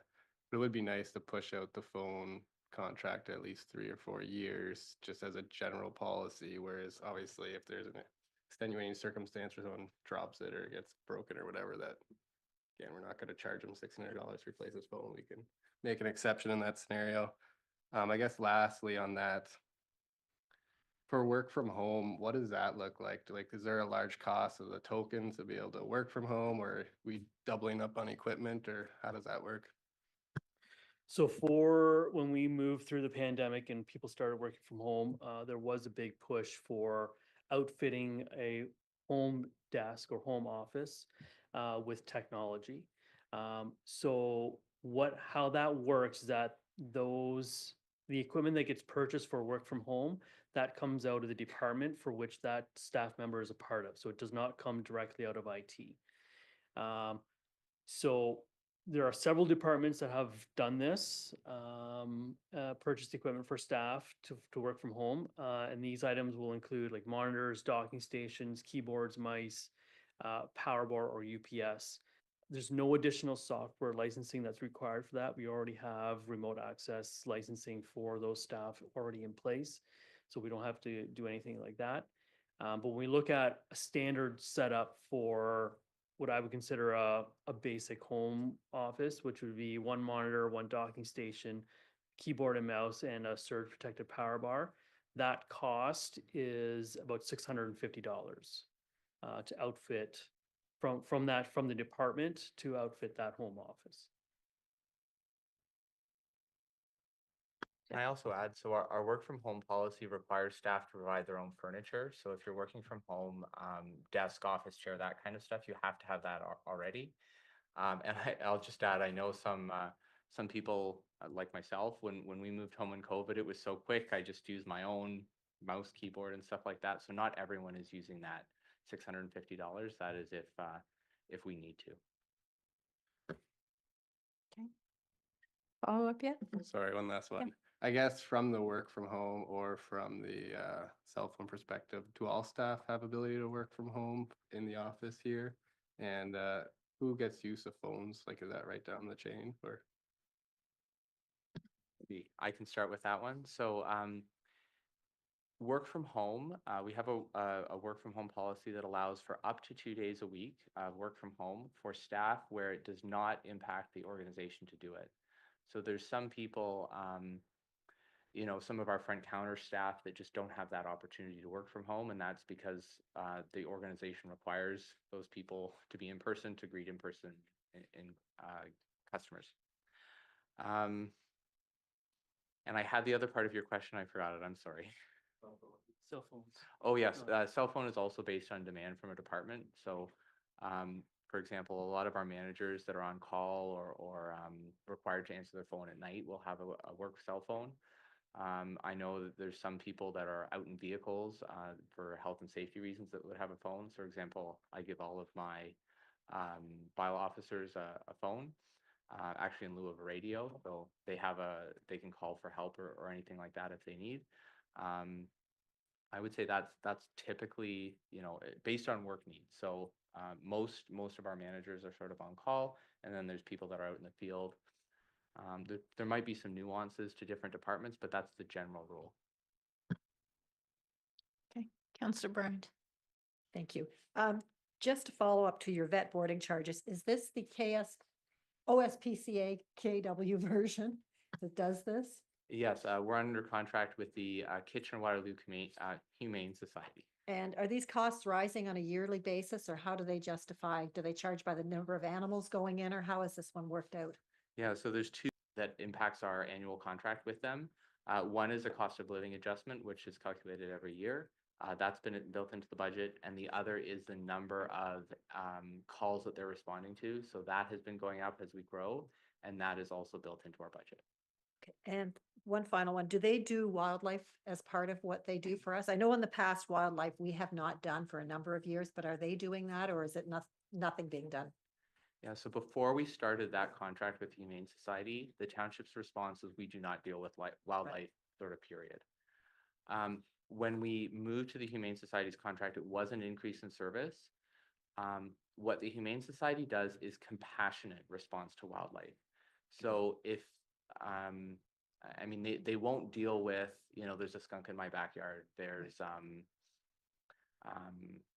mice, raccoon, that kind of thing around my house. Right. What they will do is, there is, let's say, a deer limping along the road or has been hit by a car but isn't deceased. They will do that kind of a response. But the animal has to be contained or not moving because they also they don't chase wildlife. So it's somewhat hard to communicate, and it's also based on officer availability. So if they have someone to send, they will. But if they have all of their officers responding to pet calls, that is their highest priority. So we would get charged for any wildlife calls on top of our domestic calls. Yes, that's correct. Okay, thank you. Okay, anyone else? Councillor Burgess. Thanks, Mayor Sean. Through you, just looking at our last page here, 318, where we're looking. You have two line items I want to touch on. The first one being increased bylaw revenue. How do you perceive doing that? Because I think this council as a whole has tried to keep it as reactive and not trying to go out there and enforce stuff. So what would that look like? So again, through Mayor Shantz, bylaw revenue, there's a few things that we could look at doing. What I wanted to do, or what I offered in this list, is sort of just the start of a conversation, I guess. Having said that, my advice to council would be not to direct bylaw officers to find more revenue through ticketing or other means to balance the budget. So it's offered up. We can increase our ticketing amounts, but you know, I just say I would be cautious on that line because you know, I wouldn't want to increase the number of complaints we're getting on our bylaw services. Right now, we are education first. We are primarily reactive, so complaint based. And I mean, I'm happy to have that conversation, but I would just caution council about generating too much money through ticketing, for example, with bylaw. Yeah, I appreciate that response and that approach, and I agree with you there. And lastly, on that page also, it talks about reduced clerk salaries for local government week and heritage meeting. Are you guys salary, or is that payment in lieu, or how does that work out? So sorry, yes, that is part-time salaries. Okay. We have two part-timers that you could look at reducing hours for, and I, you know, suggested two possible we could look at that. Local government week, of course, is the time that we go to grade 5 classes and educate them about what local government does. So there's two things combined in that one line. That was in and around the $800 per year cost to plan local government week, and that's visiting the local schools and then coordinating with the teachers and counselors to go on those visits. The other one we looked at was the possibility of reducing the number of heritage meetings that the part-time clerk's office supports. Again, that's something that you could consider. Having said that, I think I'd just reiterate what our treasurer said at the beginning of this meeting. Well, these things are on the list. They're not, I wouldn't recommend that one either, because I know our Heritage Committee is working towards a deadline of designating buildings. So I think they need that support from the clerk's office to host their meetings, but happy to have council have that discussion. And just following up on that, you said reducing part-time salaries. Who is included in that, or who do you have in your department? Like, would one of those be the ones we're already reducing from the not paying the summer student? So no, that's a different person. I don't want to get too far into identifiable individuals in open session, but we have two part-time staff that you could look at reducing part-time hours for if you want to look at reducing the services that we provide. And that's year-round part-time for just the clerk's department? Yes. Yeah. And would you have an overall ballpark cost on what those salaries are? Maybe we could look that one up, but. So if you wanted to, in the list that we provided for you is the two combined. If you wanted to cancel local government week and reduce the amount of support to heritage, or reduce the number of Heritage Committee meetings per year, that was about $3,390. The total cost of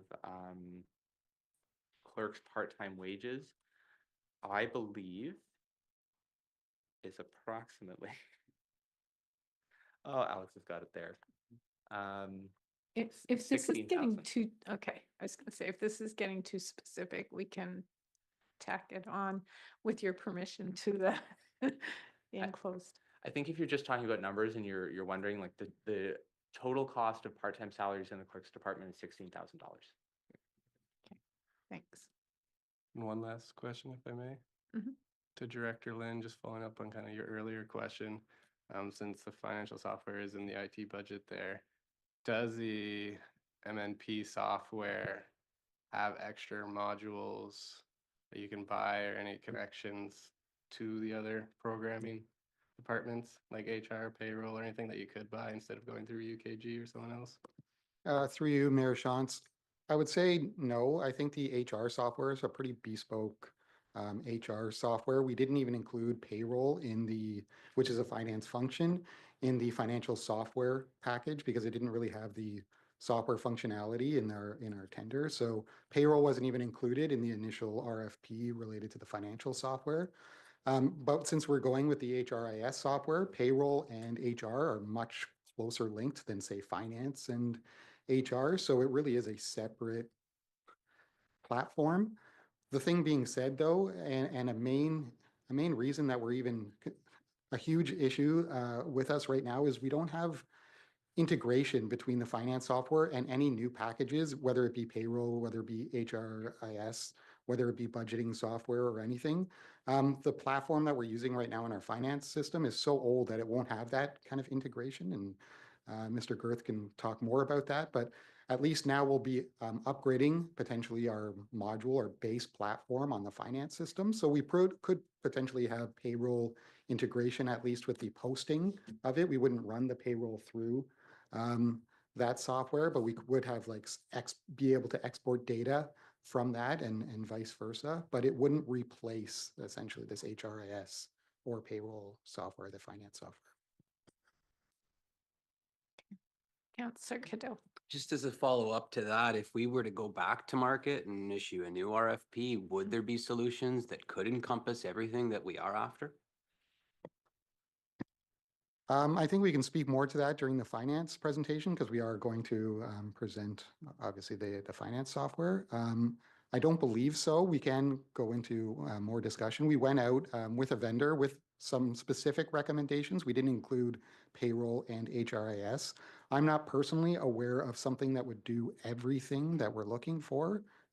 It's always a trade-off. We want the core functionality in our finance platform. We're not necessarily looking for something. So if there was a solution, I would say it would not give us the functionality we're looking for in this HRIS software piece or the payroll piece. We'd have to make some trade-offs there, but I'd have to look into it more. Shelley? Thank you. I can confirm that researching HRIS programs, our ulterior goal was to find a system where payroll and HRIS could speak to each other and interact. We did research many organizations. Many of them are either HRIS strong, not so payroll strong, or the other, payroll strong, not so HRIS strong. UKG is both. They are primarily both systems who have worked together to build a cohesive system. Well, we've got Barry here. Do you have anything to add? I think the challenge with any system, right? And when you're looking at enterprise relational programs and ERP systems, to find an organization or a software developer that is wanting to take on everything that an organization could possibly want and jump it into one program is very difficult. Programming wise, it's extremely difficult because there's different focuses for the financial side than it is for the HRIS. Because in finance, you're not necessarily really dealing with people from a staffing perspective, right? HRIS is all about the staff member. It's all about, that relationship that the organization has with that employee. And while there is some relationships between the impact of paying the employee and what happens in the GL and that, those, the handling of those items are very separate. So when you're looking at dealing with employees and dealing with that, that is one area of expertise that companies will focus on. And when you're dealing with GL coding and finance and dealing with accounts payable and accounts receivable and especially in our environment, you know, being in a municipality, taxes, which are a completely different entity than dealing with like an industrial organization. That's another set of rules and parameters that software developer has to deal with. So to try to cram everything into one, number one, is could be very difficult to find those integrations or that system. And if you were to find that system, I would hazard a guess that it would be extremely well priced. We'll put it that way. So instead of the dollars that we're looking at, it could be triple that you're looking at just to buy it, and then there's implementation and managing of that afterwards. So. And you're confident that the way we're moving forward will give us the best sort of potential integration or systems talking to each other, whatever. Yeah, I right mean, there's technical different word for ways that that we is. look at integration. Is there direct integrations where as you update one system, it automatically updates the other? That can be challenging as well, especially when you're dealing with separate companies.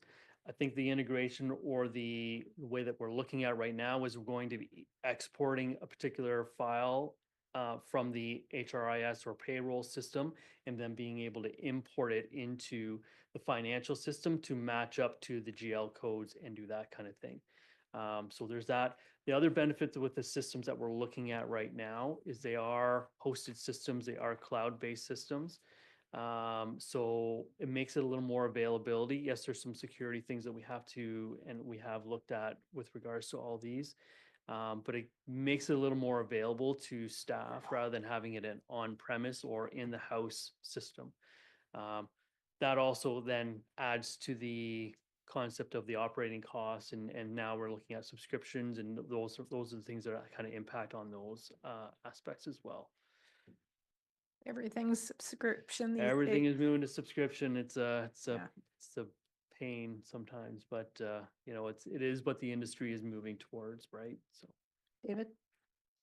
Yeah, I just want to echo, you know, what Barry has said, that, you know, in my career, when, you know, there's been research done on trying to implement enterprise solutions, like a lot of large regions or cities have a system like Amanda or something like that, but the cost is astronomical and it's beyond the reach of smaller municipalities like ourselves. And that's the difficulty. So I think we have to do the best in terms of what we can afford and do the best level of work to integrate what we have. But to truly develop an enterprise system, it's beyond our fiscal capacity. Okay. Anything else for corporate services? Okay. Thank you very much. Appreciate the discussion and the answers. Oh, we've got council yet. So Jeff, you're gonna lead that one too. I am. Thank you, Mayor Shantz. This one is a lot smaller. I'll ask Ray to go to the next slide. There's some minor increases in the council budget. The actual costs of providing both in-person and remote meetings have increased slightly, so we've increased that to reflect actuals. The collaboration initiatives line is based on expected costs for 2 initiatives this year: the region-wide physician recruitment and the reconciliation action partnership. One thing, for example, we're not doing a community well-being survey this year, but you'll see some of those costs come and go, as I think that's on a 2 or 3 year cycle.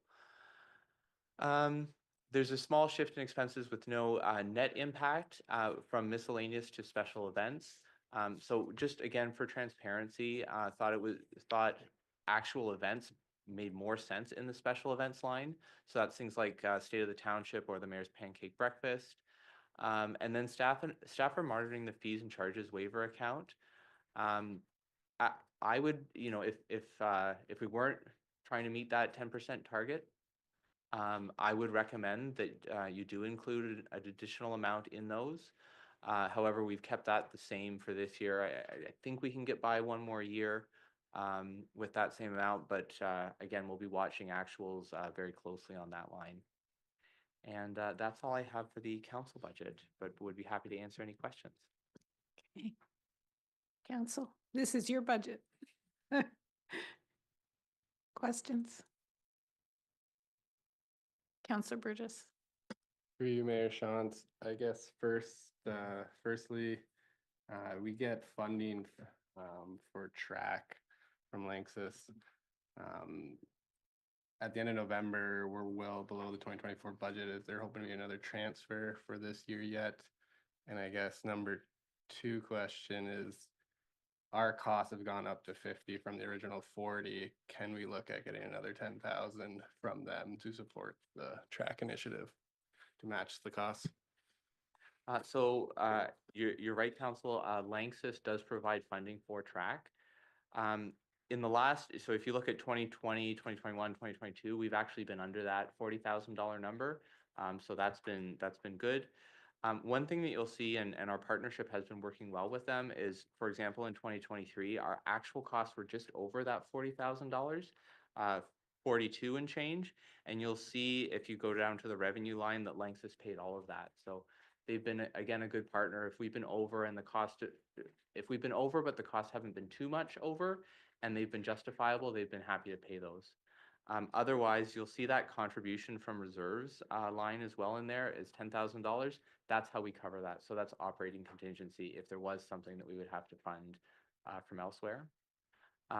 Having said that, I don't think it's a bad idea to say to Lanxess, we are seeing, our costs have been in and around the $38,000, $39,000 range, but we're seeing our costs go up a little bit in the 42 in 2023. 2024 actuals to date are 42 again. So maybe we need to ask them to see if they'll increase that amount.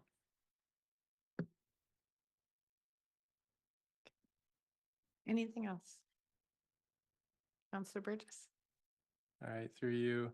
For the fees and charges waiver, what's included in that? Like you said, you're looking at, or saying we should increase that. Who's getting those waivers, and is there a way to hold the line? First, I guess I would say we have been holding the line in the sense that there is no budget increase for this year. Some of the groups that might come forward throughout the year to council asking for fees and charges waivers, off the top of my head, I can think of the Santa Claus Parade.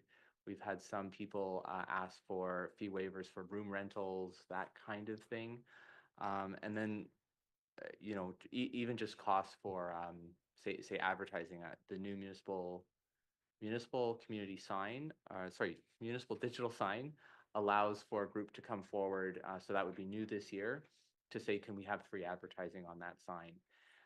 Rather than not recognizing the revenue, what we do is is council's fees and charges waiver account pays those costs, and the department actually sees that money as revenue, but the money comes out of the council budget. Just makes it a little more clear where we're making some of those decisions. Anything else? Okay. You've got one more? Just one more. Just a general question. We have 2 council and committee support specialists, a full-time and a part-time, it looks like, from this flow chart. I guess my question is, do we need that much, or can some of their hours be used helping other departments? I know people are asking for more time, or.